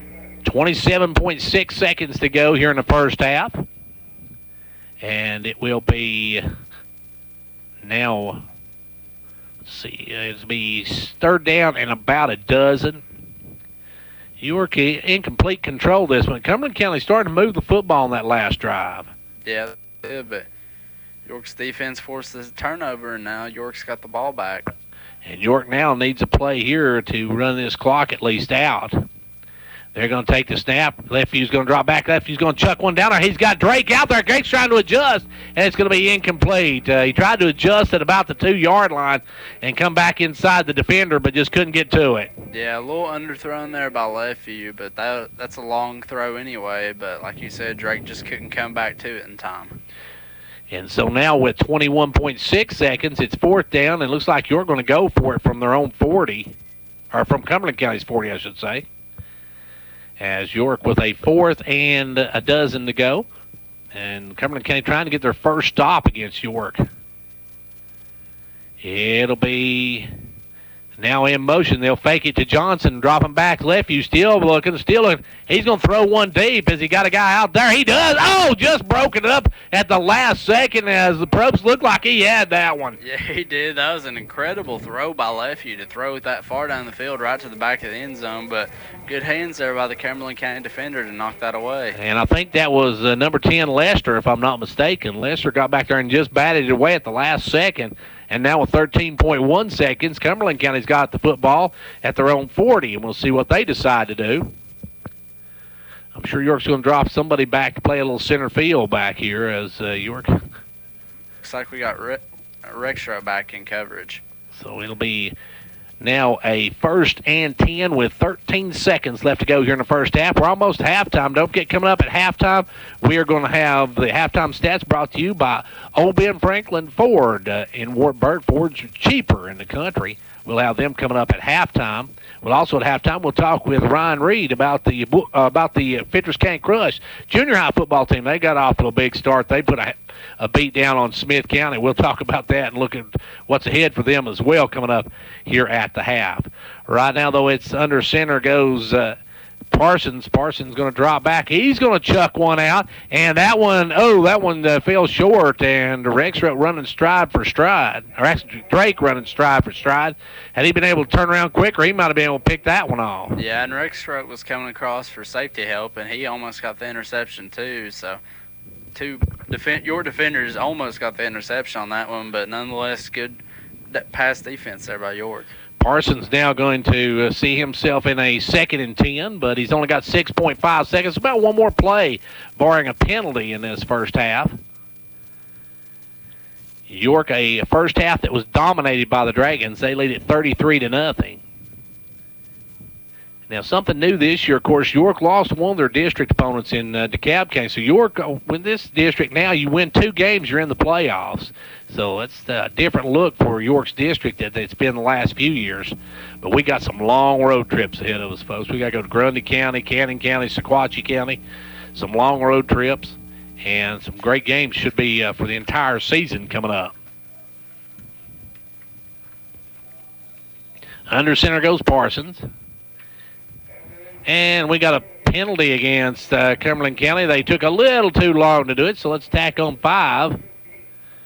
And that'll back them up, and it's going to bring up a 2nd and 15, but I guess the down really doesn't matter because you only got about time for one play, barring a penalty, so hook and ladder maybe time here. Yeah.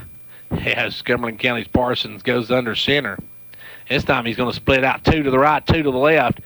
And York's showing rush, and they're going to rush him quickly. They're going to throw it out to the backfield, and it's going to be incomplete. They're going to get to run one more. And dropping that one was number 1, I believe. That was, let's see, Braden Qualls. Qualls had that one out there, and I think he looked run before he looked catch and dropped it. Yeah. And so now it's going to be for Cumberland County, it's going to be 2.2 seconds left to go, and 3rd down and 16. Now this should definitely be the last play of the quarter. Yeah, definitely. We should go to halftime after this one. Just a completely dominating performance, though, so far by the Dragons. York has looked really good on offense and defense. The only problem is they've had a lot of penalties and had 1 turnover in this first half. Or actually, they didn't have a turnover there. Lefevue fumbled the ball, but he did get it back. So not really had a turnover, but they did have 1 fumble in this first half. As now Cumberland County looks to drop back there, looking to throw. They'll throw it out, and that one, I don't know, York's coaching staff was wide open for that one. It goes out of bounds, and that's going to do it for the first half. We're at halftime of this one, and at the half, it's all York, 33-0. Start your morning off the right way with Dairy Queen's Breakfast Sandwich Combo. Pick from your choice of bacon, sausage, or ham on a warm buttery biscuit with a hash brown and coffee on the side. Rise and shine and make sure to grab a DQ Breakfast Sandwich Combo. A perfect breakfast when you're on the go at participating DQ locations. At Dairy Queen, we have fan food, not fast food.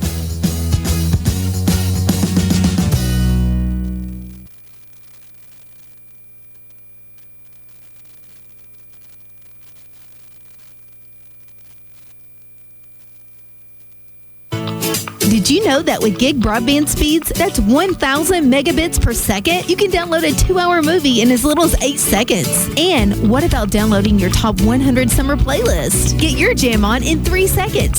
Seriously, with gig broadband speeds from Twin Lakes, enjoy your favorite entertainment in just seconds. Sign up or upgrade your broadband package today. Visit one of our 7 local offices or visit us online at twlakes.coop. Not available in all areas.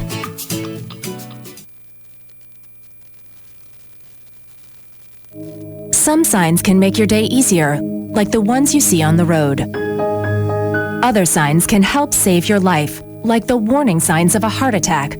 For women, common signs can include jaw pain, nausea, and dizziness, and some women may experience a heart attack without feeling chest pain. If you experience the signs of a heart attack, get to an emergency room fast. Call 911 and know that at Tenova Healthcare, we're here to help when you need us.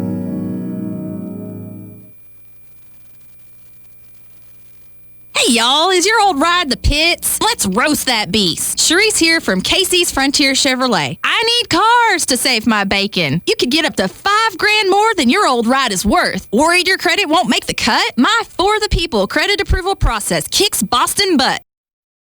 This deal's done when the smoke clears. Visit Casey's Frontier Chevrolet, just 12 miles north of Cookeville on Highway 111, or see all the cars at kcchevy.com, the dealership in the cow pasture.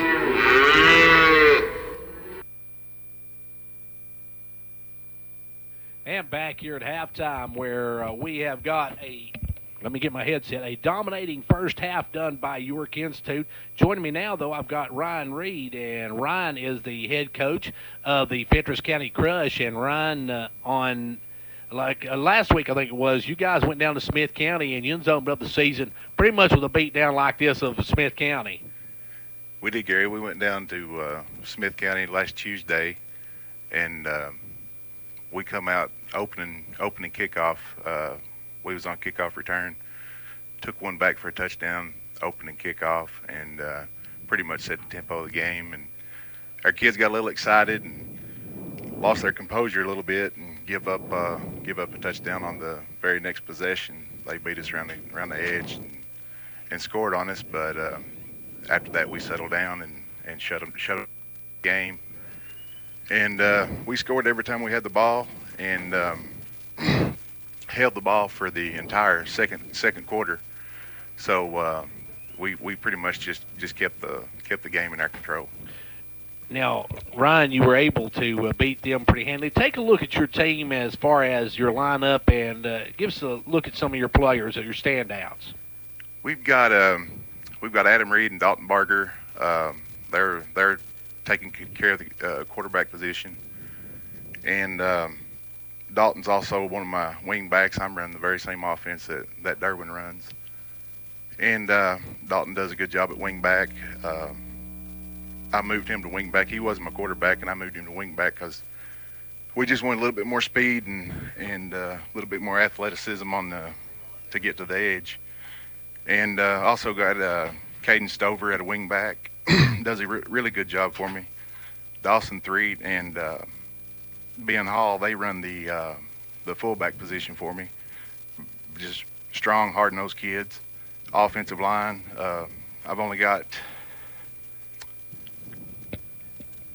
I've got two offensive linemen that's 8th graders, and the rest of them 7th. Got a lot of 7th graders. Don't have very many 8th graders at all on the team. The ones I do, it's first year they're playing, so the future's looking bright.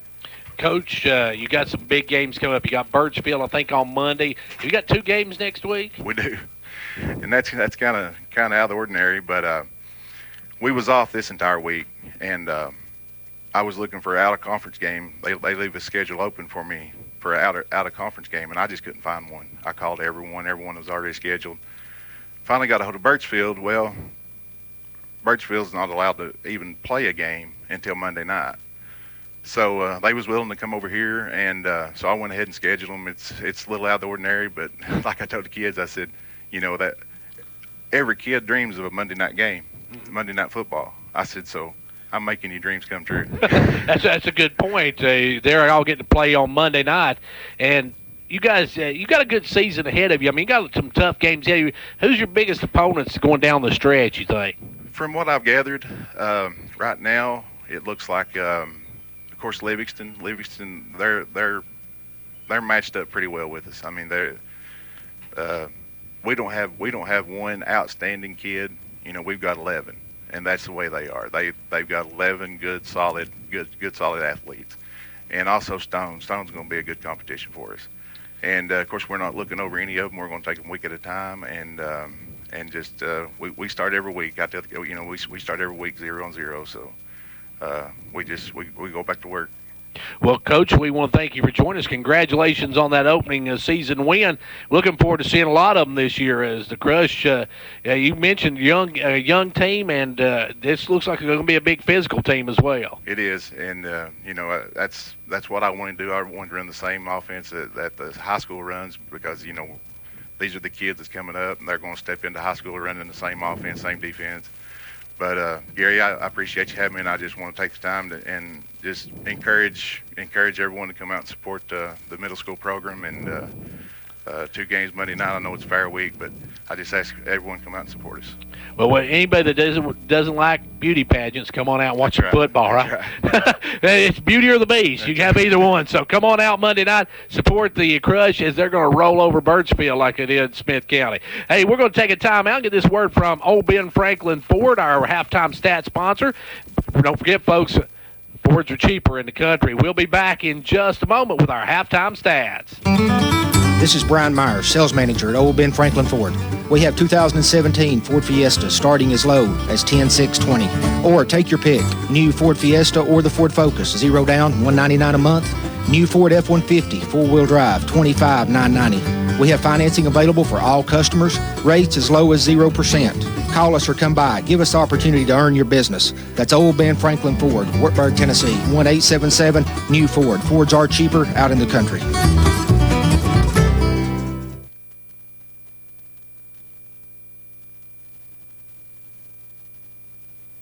Back here at halftime of this one, and at the half, it is all York, 33-0. Now let's take a look at our halftime stats brought to you by Old Ben Franklin Ford in Wartburg. First downs, York had a dozen, while Cumberland County had 3. Rushing yards, Cumberland County was 16 for 18 yards. They rushed 16 times for 18 yards. York was 20 for 186. Passing, Cumberland County had 14 yards. York 63. Total offensive plays, Cumberland County had 25 for 4 yards, while York had 25 for 249 yards. Thus, a 33-0 York lead at half. As far as turnovers, York has not had any. Cumberland County's turned the ball over 3 times. They fumbled once and had a couple of interceptions in that first half. And looking at the other statistics for York, leading the way rushing is Ethan Probst with 81 yards. He's averaging 11.6 yards a carry. Rex Rowe, 32 yards, averaging 10.7. Johnson with 30 yards and 15 yard per carry average, and Thomas Miller with 24 yards, and he did that on. He's averaging about 8 yards a carry as well. Ethan,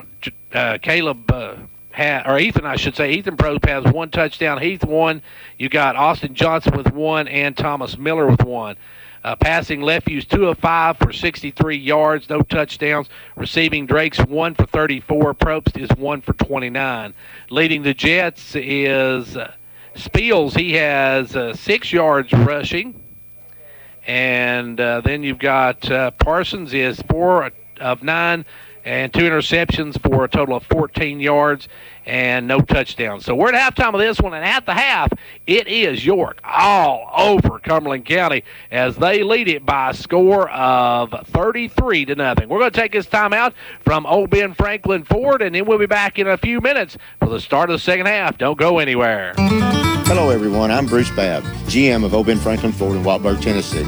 If you're in the market for a newer pre-owned car, truck, or SUV, give us a call at 1-877-NEW-FORD. No high-pressure sales, no tricks, no gimmicks, just fair, honest dealing. We have a great selection of new and pre-owned, and if we don't have what you're looking for, we'll find it. Low overhead means cheaper prices. Fords are cheaper out in the country.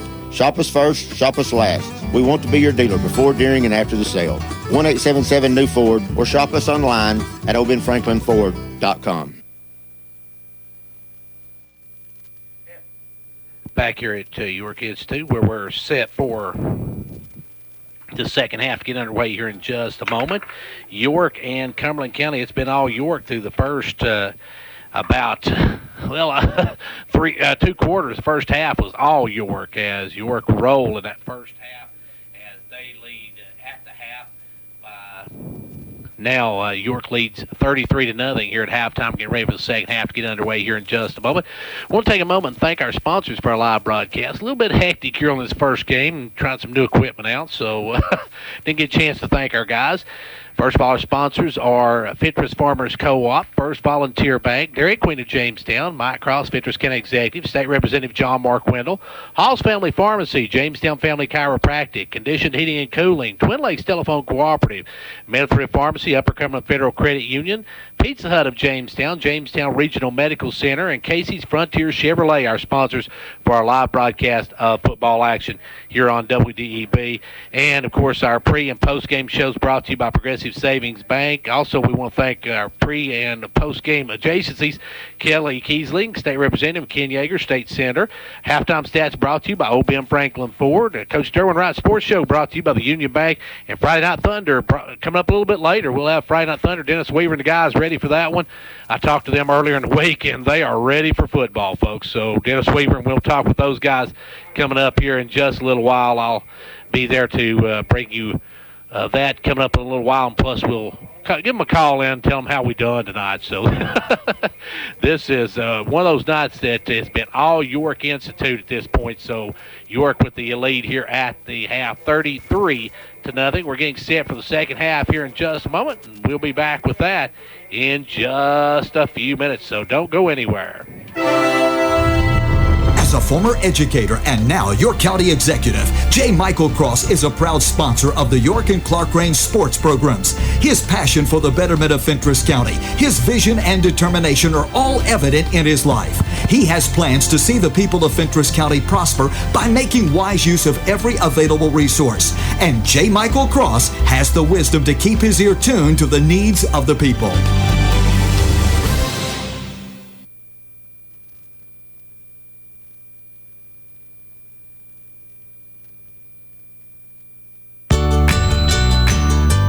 Nothing's more fun than enjoying a summer day watching baseball. From the kids in our Little League programs to our local high school and area college teams, show your support. Go to a game and cheer for your team. The whole community benefits. Upper Cumberland Federal Credit Union, a better way to bank. Federally insured by NCUA. Online at ucfcu.org.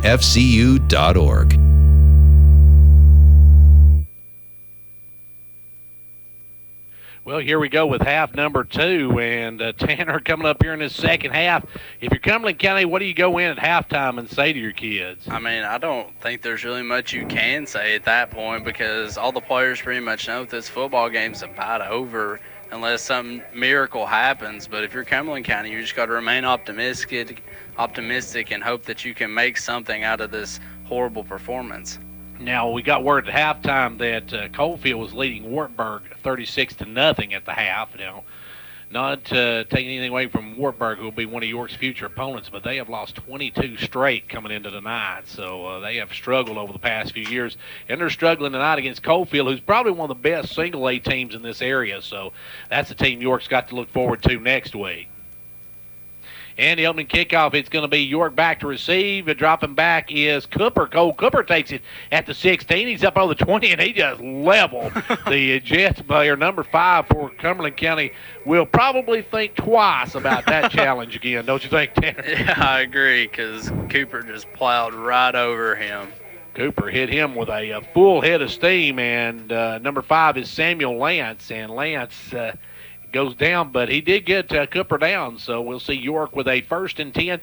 Now, York, through that first half, was very efficient, Tanner, till toward the end, and they started faltering a little bit. Yeah, that could just be because they lost their focus. They're up 33 points. They kind of lose their focus. They need to come back out here, put a score on the board quick, and just put this game away. Now, in the second half, you look for them to have hopefully less penalties than they did in that first half. Yeah, definitely a lot of penalties in the first half, and that's really the only negative you can take away from the first half. This time they're going to hand it over to the right side, and I believe that was Probst on the carry to start this second half, and he only got a couple of yards, and that's his least carry of the night. He's averaging 18-plus yards a carry. Yeah, that's great running there by Probst, but Cumberland County defense seems to be adapting a little bit to this York offense, so let's see what else York can throw at them.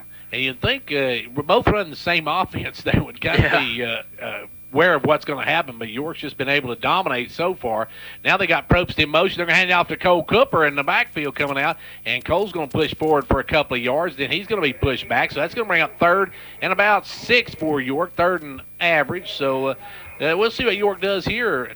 Tanner, they, like I said, they came out in that first half and just dominated. They didn't have this kind of a showing from Cumberland County, and the Jets seem to have woken up at halftime. Yeah, they have.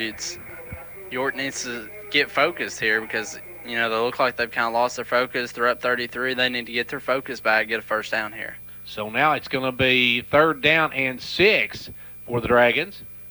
Got a man in motion. They'll hand it off to Rexroad over the left side. Rexroad's going to cut back inside. He's got the first down, and Moore gets all the way up to the 43-yard line, and he was about a step away from breaking that one. Yeah, he was. Good running there by Rexroad. He had a blocker out in front of him.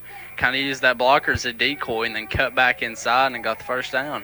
So now York with a 1st and 10, and it's 10:36 left to go here in the third quarter. York continues to just march down the field. They've scored on all but one possession, I believe, in that first half. So they've done an excellent job moving the football. As up will come Lefeview under center. Probst in motion to the right side, and we got a flag on the play, and I think Probst may have jumped a little early on that one. We had somebody moving that time. No, it's going to be offsides on the defense, so that may be why Cumberland County was able to stop Probst the first time. They got a little bit of a jump. That time they got called. Yeah. And Probst there jumping a little early could have been reacting to the Cumberland County defender crossing the line. And that is a 5-yard hallmark moment where they give you a card and will give you your early Christmas present, 5 yards. And it's going to be second down now, or first down and a nickel now for York. And Cumberland County, the one thing they don't need to do is give up yards with penalties. And I believe that may be their first penalty of the night, if not only their second. And this time they're going to hand it off to Cooper, and Cooper just running through people. Cole all the way down to the 32-yard line. Cole just mining his way through, and he gets a big gain and another first down. touchdown. He carried 3 Cumberland County defenders about 6 or 7 yards on that one. Just a tank. And these Cumberland County players aren't small either. They come in with some good size. That's what I was looking at before the game. Cumberland County had a lot of size up on their lines and on the linebackers, but York's handled it very well. York now up 33-0 with 9:48 left to go here in the third quarter. And they got a 1st and 10 in territory of Cumberland County. This time they're going to hand out Probst. He bounces off one, but he's not going to get away this time. I think they're going to stack Probst up for maybe a loss, or may have got back to the line of scrimmage is all. He didn't really get the chance to kind of turn and run right there. They kind of caught him before he could even set his foot and run. So they say he got back to the line of scrimmage, so it's going to be 2nd and 10 now for the Dragons. End of the ball game will come Drake. Lathan Drake will check in with 2nd down and 10. Up will come the Dragons. It's going to be Lefeview under center. Landrick having a good first game. He'll take the snap, and this time hand it up the middle to Probst, and Probst got 1, 2, 3 bring him down, but he picks up about 5 before they get him down, and that's just hard running by Probst, and a good fake that time by York. Yeah, good fake there by Lefeview, hard running by Probst. Offensive line didn't really do him any favors there, but now we've got another 3rd down and 6 just here for York, and we'll see how Lefeview handles it. So York again with a 3rd down situation, but they're eating up the clock. We're down to 8:30 left to go here in the third quarter, and York just methodically moving down the field. This is pretty much 2-down territory, though, for York. They're not going to punt in this area and probably not try any field goals. As Lefiew's got a man in motion, it's Probst. This time he hands it off to Rexroad. Rexroad cuts back inside, breaks a tackle, breaks another tackle, and he powers his way all the way up inside the 20-yard line, which I think will be good enough for yet another Dragon first down. They're going to move the chains. Very shifty running again there by Rexroad. York throwing Probst, who's a beast, and then you got Rexroad, who just kind of shifts right through, and good first down there by York. And so York now moving again, up 33-0, and we're at the 8-minute mark here of quarter number 3. York just moving the football at will. As back up now will come Lefeview under center. Got Probst in motion, hands it off up the middle to Cooper, and Cooper goes straight ahead. Cooper goes down just short of the goal line. That's really close right there, Gary. The one official coming in from the sideline marks him, though, right at the goal line, so it's going to be 1st and goal for the Dragons with 7:41 left to go here in this third quarter. Third quarter, and it's 1st and goal for the Dragons. The Dragons looking to go up by 40 if they can punch it in here. It's 33-0, and trying to get to that 40 mark if they can get this one and the extra point. That means also, folks, that means it's in the as they'll go up the middle and touch. It's going to be a 1-yard run and a touchdown, Dragons, for Cole Cooper. Just a good run there by Cole Cooper. Good blocking. I mean, you're half a yard away. They just punched it in. And that also, what I meant to say earlier was I started saying before they run the plate, that puts you in the mercy rule now, so it should be a running clock from here on out. As Cumberland County's down by more than 35, should be a running clock, and that's going to make this game go very quickly if it stays a running clock.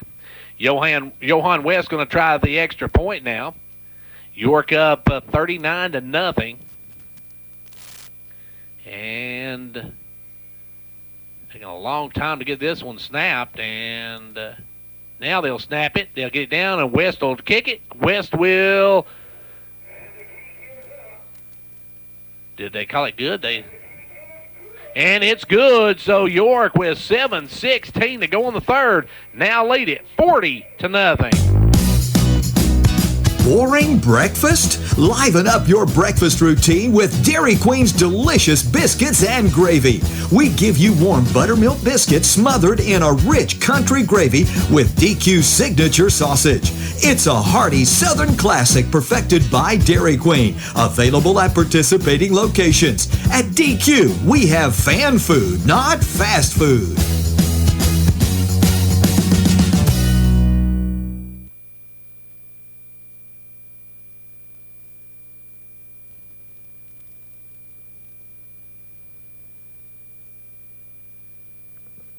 Well, back here where York now has a 40-0 lead, and it should be a running clock from this point. I think a mercy rule kicks in at 35, so it should be a running clock from this point. We'll see if they do that. But York getting ready to kick off, and just another dominating drive by the Dragons. Took almost 5 minutes off the clock to punch that one in, and York now leads it 40-0 as they've just hammered 4A Cumberland County here tonight. And here we go. It'll be kicked off by Probst, and Probst's going to boot this one and drill this one deep all the way back to the goal line where the receiver has dropped it, but he'll pick it up now and bring it out, and he's up the sideline. He's going to get back up to about the 20-yard line, it looks like. So a good return to have dropped it on the goal line. I couldn't see the number for Cumberland County, but I'm assuming it's number 10, Lester, who drops back on all the kickoffs, so I'm assuming it's Lester. Yeah, he was lucky to kind of get something out of that because you get worried when you drop the ball at your own goal line. It's almost like he dropped it, then picked it up and had a chance to look to see where he had an opening, and he picked up a few yards on it, got him out of a deep hole. But it's going to be 1st and 10, looks like on the about the 21-yard line maybe from our vantage point.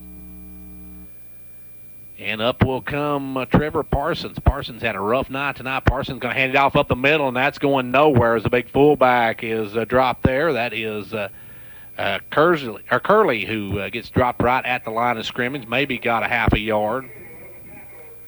Didn't get much. You'll see if they give him much. They're actually going to give him about a yard and a half, so he got better than I thought. But at least they didn't go backwards on their first play. And so now it's going to bring up a 2nd down and about 8 for the Jets. Cumberland County, if I'm at this point in Cumberland County, I'm just going to try to get some kind of momentum going for next week. Yeah, try to do something before this ball game's over. Try to at least score, at least not get shut out. And try to at least work your kids and maybe get some idea of what you can do next week. But now they try to bounce it outside with the quarterback, and Parsons knocked down for a 1-yard loss. Good job by Johan West there making the tackle and just wrapping him up and holding on to that ankle. And that's something you got to be impressed with at York is really how they're tackling tonight. Yeah, they've tackled very well, and York's young players have played very well, and that's really good for the future of this football team. So now York with Cumberland County with a 3rd down. They actually say he got a yard on that one. Looked like he stopped him behind, but they move it up, and now it's going to be a 3rd down and 7. So they gave him a yard on that one. That's too far for me to see over there. So he gets a yard out of it. So it's 3rd and 7 for Cumberland County. We're down under a nickel left to go here in this 3rd quarter. And Cumberland County coming up quickly to the line of scrimmage. Parsons under center. And now they'll quickly the shot, and it goes through the receiver's hands right into the hands of number 19 for the Dragons, and he'll take it all the way down into the end zone for a, did they say get in? Touchdown, Dragons! Great interception there by the York Dragons player. Just went through the receiver's hands, and he grabbed it and ran it in for a touchdown. And I don't have my roster. Number 19 is, and we don't have number 19 on our roster. I think that was 19. We'll have to wait and see. I'm not sure. I had him as, I thought it was number 19 with the interception. What it looked like to me, that's anyway. That's what it looked like. And going to be holding on the Dragons, so wipe the touchdown off. And there's another penalty. And Coach Wright's going to be incensed by this. Yeah, he is. I'd say this team's going to run like they lost 50-0. Exactly. As now we got 3:48 left to go here in this quarter, and York with the football now back at the 19-yard line. So that wipes off the interception return. And York will hand it off up the middle, and there goes Probst, and Probst bangs straight ahead for about 3 on the carry. They're kind of keying now on Probst. They see, I think they're tackling Probst even when he don't have the ball. Yeah, and they're kind of bringing it inside. I wouldn't mind seeing them kind of kick out a little screen past the Rexroad or something like that. So we'll see what York does now with 3:18 to go. They're just happy to run the clock now, and they're milking this clock down, and they have chance here to put it even more points on the board. Had to have they actually took a touchdown off the board on that holding call a moment ago. So now we got Probst in motion, and this time Lefevue trying to bounce it out himself. He's going to be tripped up and dropped all the way back to the 29-yard line. So he lost back pretty much to the original line of scrimmage. Yeah, that was good job by Cumberland County defense right there. Didn't get faked out by the fake pitch there by Lefeview, and good tackling too. Also, they say now he lost back to about 3 yards beyond the original line of scrimmage. So now it's going to be a 3rd down and 13 from the original line of scrimmage. I thought they knocked him down about the original line of scrimmage, but they say it's going to be 3rd and 13.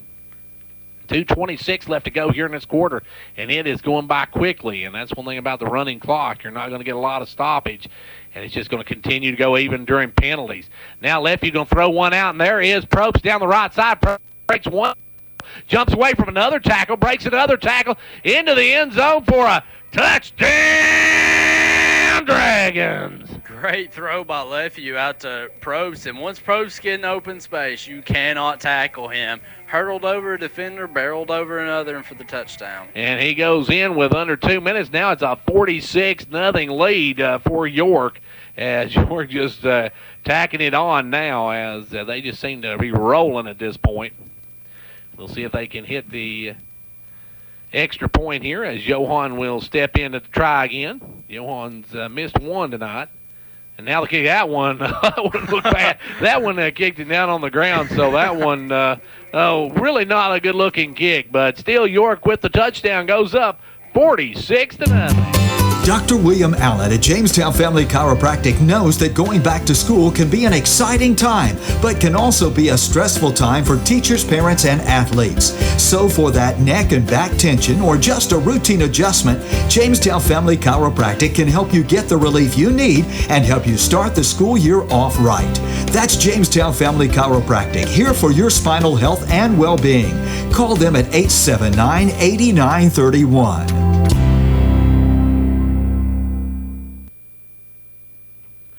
Well, we got 1:19 left to go here in the third quarter, and Tanner, this quarter went very quickly. Yeah, it did. York got the ball and then rambled down for a touchdown, then got the interception.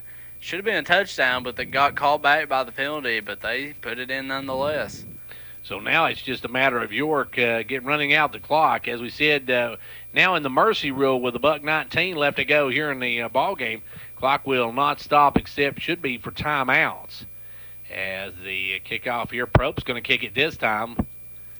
And Probst he's kicked one in the end zone and put one right at the goal line.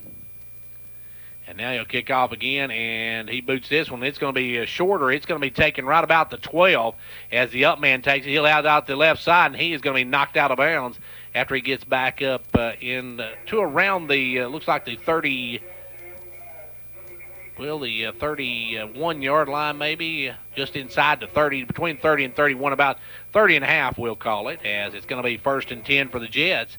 And we've got 50 seconds left to go here in the third quarter. York on top, 46-0, and looks like you're going to start their season with a very impressive win. Very impressive. They just put the rest of the region on notice. And of course now your preseason pick, York was picked number 2 in the district by the Riders at the Tennessee, and they were picked number 2 in this region behind Smith County. So we'll see how that plays out as the season goes along. But they look very impressive here tonight.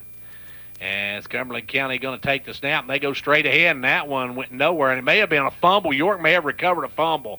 I believe Cumberland County coughed it up. As we'll see. No, I think Cumberland County may have recovered it. But it's going to be second, and they lose a yard. So first down once again, Cumberland County marches backwards. And that's going to do it for your third quarter. We're through 3 of them. Into 3. It's all York, 46-0. Ventures Farmers Co-op is the place to find hot summer deals. 8 garden dust 3-pound bag, $4.99. Permethrin 1% cattle pour-on gallons, $17.99. 2.5 gallons, $39.99. Along with other special buys too hot to mention while supplies last. Shop your local co-op for all your farm, home, lawn, and garden needs. Visit the co-op gift shop for gift giving and home and lawn decorating ideas. Your co-op, the place to shop in Fentress County.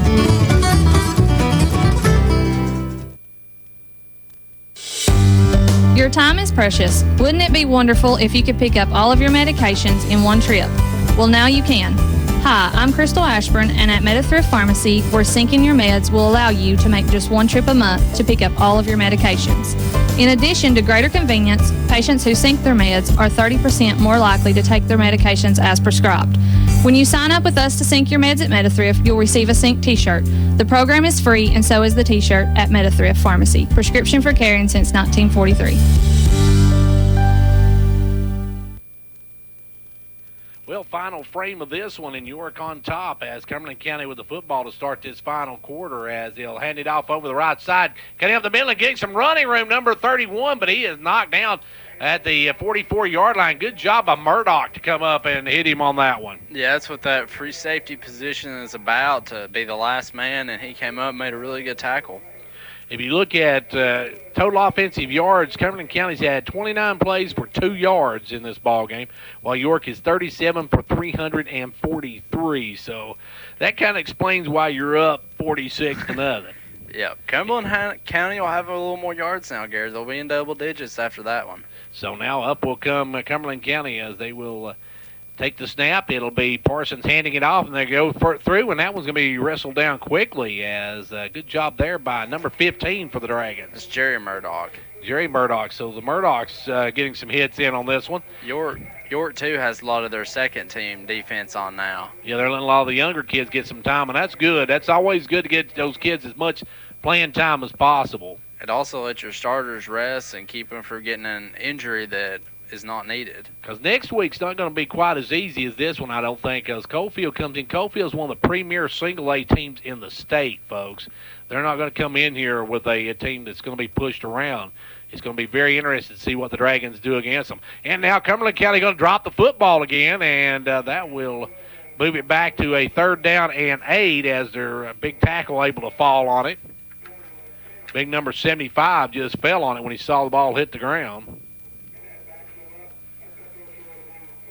And that is Ethan Pitton on that one. Pitton just fell on that one. So now it's 3rd down and 9 for the Jets. And coming in for York, number 76. It's Bryce Slavin.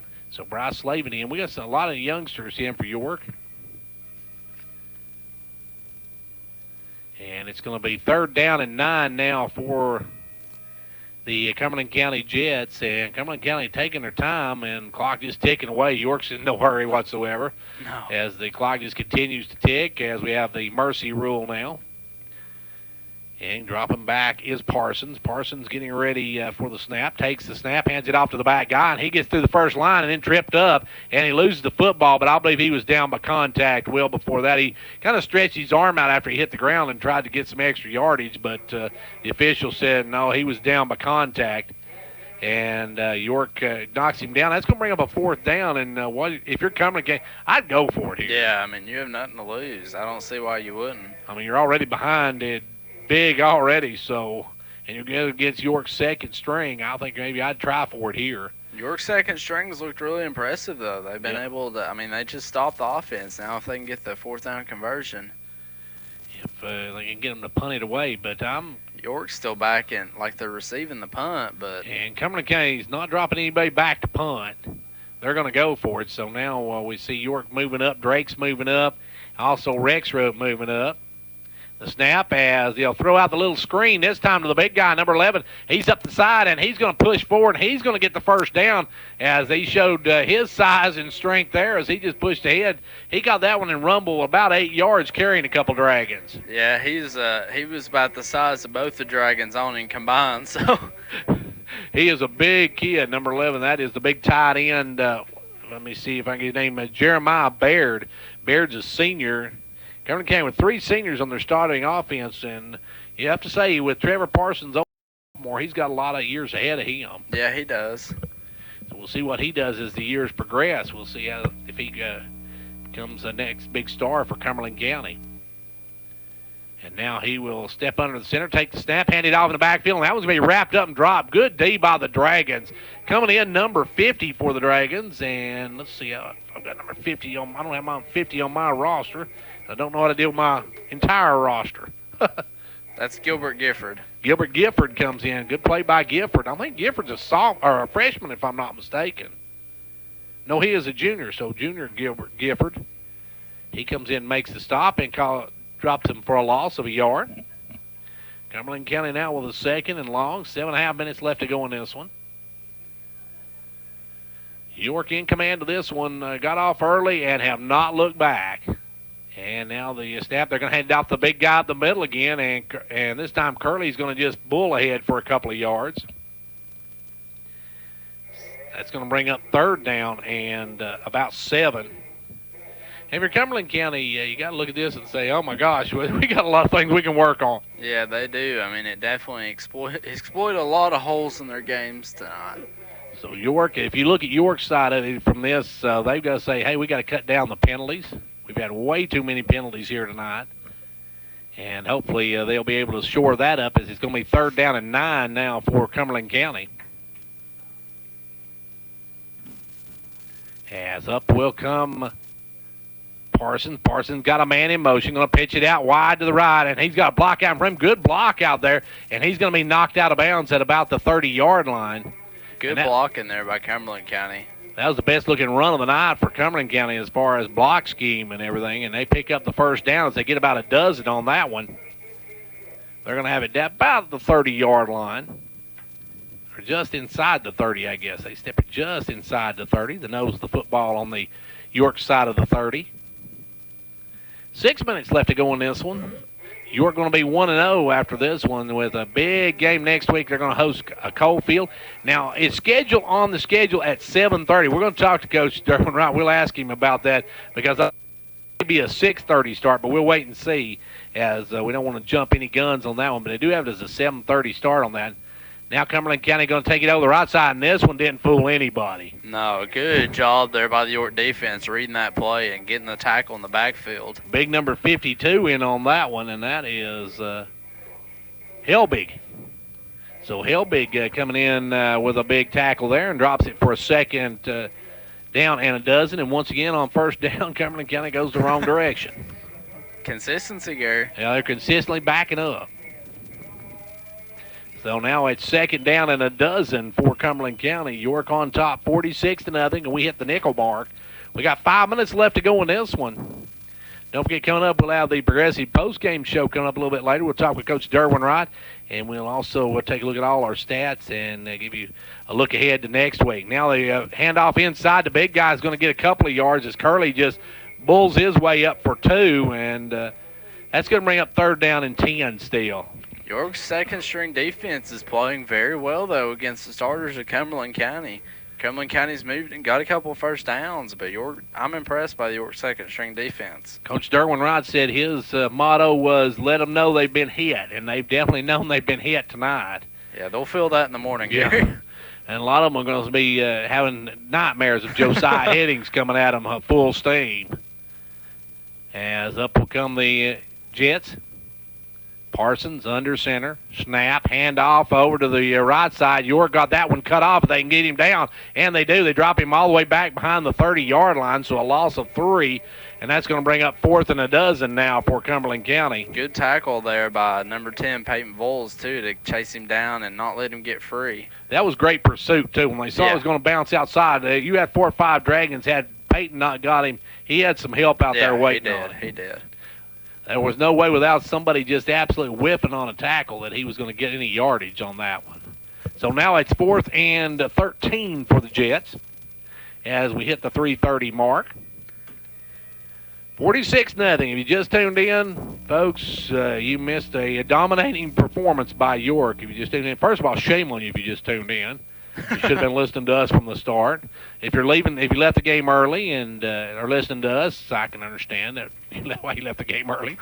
But now dropping back is Parsons. Parsons going to chuck one, and that one's kind of hung up there. And coming down, almost making the play was Cumberland County receiver. But good job by the Dragons back there to knock it away at the end. Yeah, good pass coverage there. I thought for a second he might have caught it, but good effort by the receiver, but good coverage by York, and now they got the ball back. And York's going to take it the other way with 2:50 left to go here in the ball game. We'll see who York sends out as far as offensively. As York going to roll in this one, going to pick up one win. They're going to be 1-0 to start this new season, and it is a dominating performance over Cumberland County. Next week, Coalfield, and then we go on the road, I think, to Grundy County, one of the longest, worst trips ever. It is. Very long trip. And now in at quarterback is Lathan Drake. So Drake's in at quarterback, and we got a whole new backfield. Can't see any numbers right now. We got a man in motion. They're going to hand it to the man in motion, and that is looks like Cooper maybe, and he gets up to the 41-yard line. And that was Miller. Miller is number 16 with the carry. So Thomas getting some running yardage. And you're getting a lot of younger kids in now as we hit the 2-minute mark. The clock just continues to tick away, and the nightmare will soon be over for Cumberland County, as they will be able to go home and think about this one for next week. And I'm not sure who they have next week, but whoever they have sees this score, they're going to think, whoa. And York now will come up, and it's going to be under center, Lathan Drake. 95 seconds left to go. He's going to hand out this time to number 10 over the left side. That'll go for about a yard or two. And on the carry, that time number 10 is Peyton Bowles on the carry. I'm not sure what I did with my roster a minute ago. There's one. I'll look at this one. I'm really glad, though, that York's second-team offense, too, is getting some playing time. And it looks like they're going to get at least a couple more plays. It's a minute 5 left to go. York can probably run a couple more plays before this one's over, and we will pick up win number 1. Great outing by York to start this season. As I snap, the handoff goes over to the right side. Trying to bounce outside is number 35, Harley Piles. Harley with a good run there. Piles gets up to almost midfield, and we got time for one more play for York. And Cumberland County, one more play before they can head back over to Crossville. I think they're looking forward to the journey home. I'm sure they are not pleased with how they played here tonight. I'm sure head coach for the Jets is not happy whatsoever. Our head coach is, and defensive coordinator is Ken Johnson. As a snap now, and this time Drake drops it, but he's able to pick it back up. Now Drake running for his life. Going to bounce outside, cut it back inside, and he's going to get the first down and more. Drake's still on his feet, juking and able to get away with it. Nice move, but Drake's still another juke, and he gets all the way down to the 33-yard line as time runs out. The York Dragons have won it here tonight, folks. They open the season 1-0 after a 46-0 beatdown of the Cumberland County Jets. Don't go away. We'll be back in 2 minutes with the Progressive post-game show. It's time to get out and support our local teams. Hall Family Pharmacy has all the gear you need to cheer on your favorite team. Our Jamestown store has the purple and yellow for York, and our Clark Range store is stocked up with the blue and gold for Clark Range. Oh yeah, there's plenty of orange from Volunteer Traditions and Give Her 6 at both locations to cheer on the Vols. We are proud of our sports families at each school. It's fun and healthy to take pride in our state and our community, and we have all the equipment you need to look good and have a good time. Hall Family Pharmacy. Our family, your health.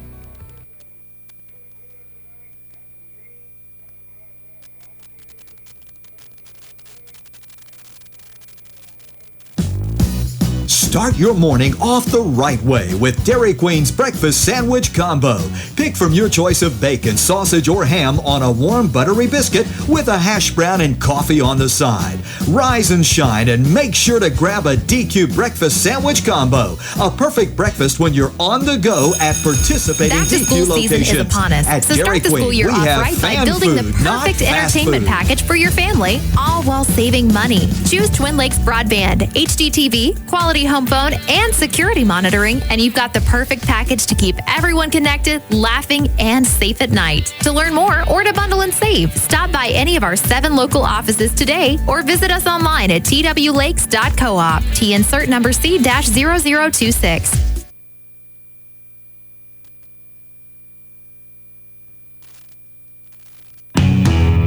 With the hot days of summer well on the way, sky-high utility bills are sure to follow. Call Condition Heating and Cooling today for your precision tune-up and professional cleaning to help you save energy and dollars. Ready to replace? No problem. We've got you covered with no credit required financing options and hassle-free monthly payments on top-of-the-line Carrier heating and cooling equipment.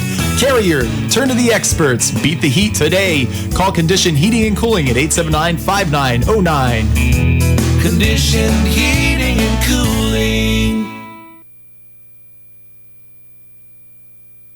And back here at York Institute, where York comes away with a huge win here tonight as they hammer Cumberland County by a final of 46-0. York just dominating from the word go.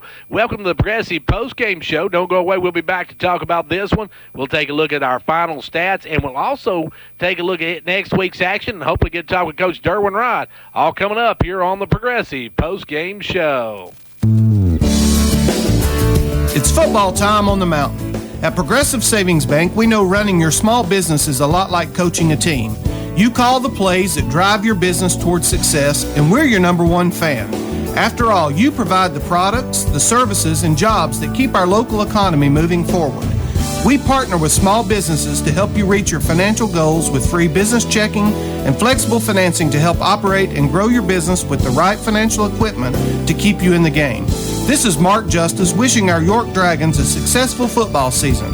We are proud once again to sponsor Dragon First Downs. Progressive Savings Bank, member FDIC, equal housing lender.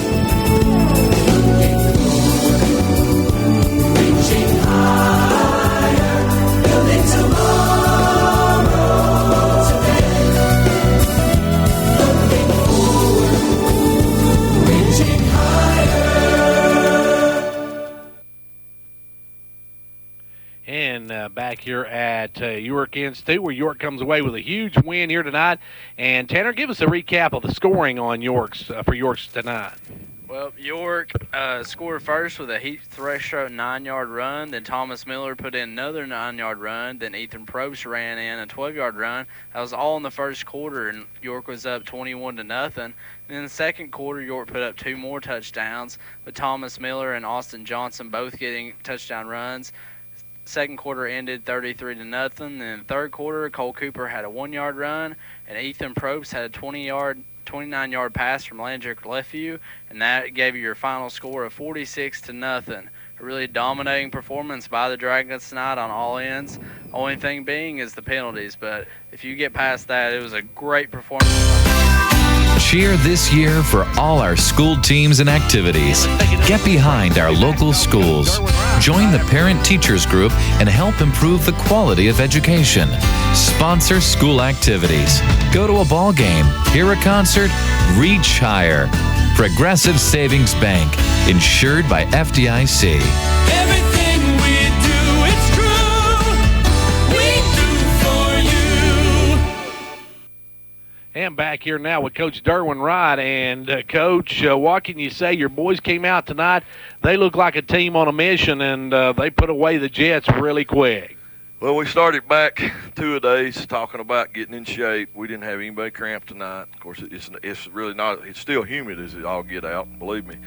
But their hard work and what they've done, what the coaching staff's done, that's got us where we're at tonight. And like I told them, you're here now, so just think where you can be in 5 or 6 weeks. Let's not be satisfied where we're at, but. Proud of my coaching staff, proud of my players, seniors, did a great job tonight. Offensive line, awesome, and the D-line too. So, it was a great first game, Gary. Defensively, what can you say in that first quarter? It was a Josiah Heading show as he was laying some hits on some people. Yeah, he's a downhill player. He's been a great blessing for us. He's an awesome, outstanding inside linebacker, middle linebacker, and he's getting better every day. It's really his first year of football. I mean, he came out for a little while and back in middle school is what I think they were saying, and but great instinctual player. All 3 linebackers, Landon and Cole and Josiah, they're something to be reckoned with on the inside. Coach, offensively, what can you say about Ethan Probst? He ran over people, and then you had, when they got to keying on him, you had Rex Rote, Johnson, and the rest of them were just a little too elusive for Cumberland County to keep up with. Well, we're rolling four wing backs. Probst is that power runner. He's gonna get you 3 or 4 yards every time after contact, and that's just a sign of a good running back. He's always falling forward, working his tail off, pumping those legs, and the offensive line, they know if they can get him through that line 2 or 3, he's gonna get us 5 or 6. And then Thomas Miller, who's backing him up, comes in and he gives you that explosive speed. He's just boom, pops it, and same way with Heath and AJ on the other side. They've just got some good speed, and I think AJ and Heath both showed great patience, especially on the outside plays, letting their blocking set up and getting behind the offensive guards. And it's just a good job by those kids, understanding what they needed to do and making the right things. And the other thing that we went to Sunbright and did was turn the ball over. And tonight, hey, we stopped that, and that's what happens when you don't turn the ball over. You control tempo, you control the clock, and you're able to put up some points on the board. Impressive night at the quarterback position from Landrick Lefew. For a first time playing quarterback, he played a little last year, but not a whole lot. But it's really pretty much his first time playing quarterback. Yeah, he did a great job. He did a outstanding job. When you get your running game going like that, your passing game opens up, and he's making good decisions. I think tonight he only had one bad decision on a pass, and actually it was one he tucked and went a good gained a good amount of yardage on it, and we got a hold. But he had guys downfield open, and but overall he did an outstanding job tonight, and I see that kid just improving every game at quarterback. He's a very smart kid and very very coachable kid. It's yes sir, no sir, and I like that about him. Coach, now the only really one point that sticks out was all those penalties, a lot of penalties. Something we've been working on. You want your team to be aggressive, but these hits 20 and 25 yards away from where the football is, that just has to stop. That's just not acceptable. You want to get out, and you want to lead block, and you want to get in front of the ball carrier, but just picking some guy out 20 yards from the football, officials need to flag it. There's no sense in that, and I want them to be aggressive. I want them to hit, and I want them to play good football, but I also want them to be guys that are playing within the rules. And there's about 4 or 5 guys that's going to spend a little time with me after practice on Monday, and a few strides and slides might get them thinking just a little bit more about doing silly stuff like that, because that's just a discipline thing in your game, and that's the only negative I can say about tonight. But again, you want the aggressiveness, but you got to be smart at the same time. Coach, one thing you got Coalfield coming up now. Coalfield, a single A team, but people might not realize how good Coalfield is. They were a state contender last year. They are an outstanding team. They are, by a lot of polls, they're expected to be state contender again, maybe even state champion in single A. Got a large number of seniors back. Throw the ball extremely well. They're going to give us a whole different look of what we saw tonight. So we're going to have to really, really, really be prepared. I know they're a good football team. I know their system and what they're doing and their scheme is very sound. And, it's going to be a lot like the Whitville scrimmage that we had, more of a spread offense. But yet they run the ball well too, and their quarterback, he's just not going to make many mistakes at all. He's a solid football player. He's a guy that's already signed the Division I scholarship, and we'll have a test. Our secondary will definitely have a test, and our linebackers, as far as getting in their drops and doing those things, they're going to have a big test. But it's a good close team, close by, but they're not. They're not your typical single-A team. Well, Coach, great win here tonight. A great way to start the season. Congratulations on that. Looking forward to Friday night when you host Coalfield. Thank you, Gary. I appreciate it. And thanks. I want to say something about our fans turning out tonight. Bleachers were full. I hope our kids come back and dragging football. And, they were laying some pads. And I was just real proud of our whole team. And I want to say a huge hats off to my coaching staff. They're doing a great job. And, just a great night for York football to start the season. We like it this way. Absolutely. Thank you. And that was Coach Derwin Wright, whose boys here tonight win a big one by a final of 46-0. We had Tanner in here and get a final look at this one. And Tanner, quite frankly, it was just domination by the Dragons.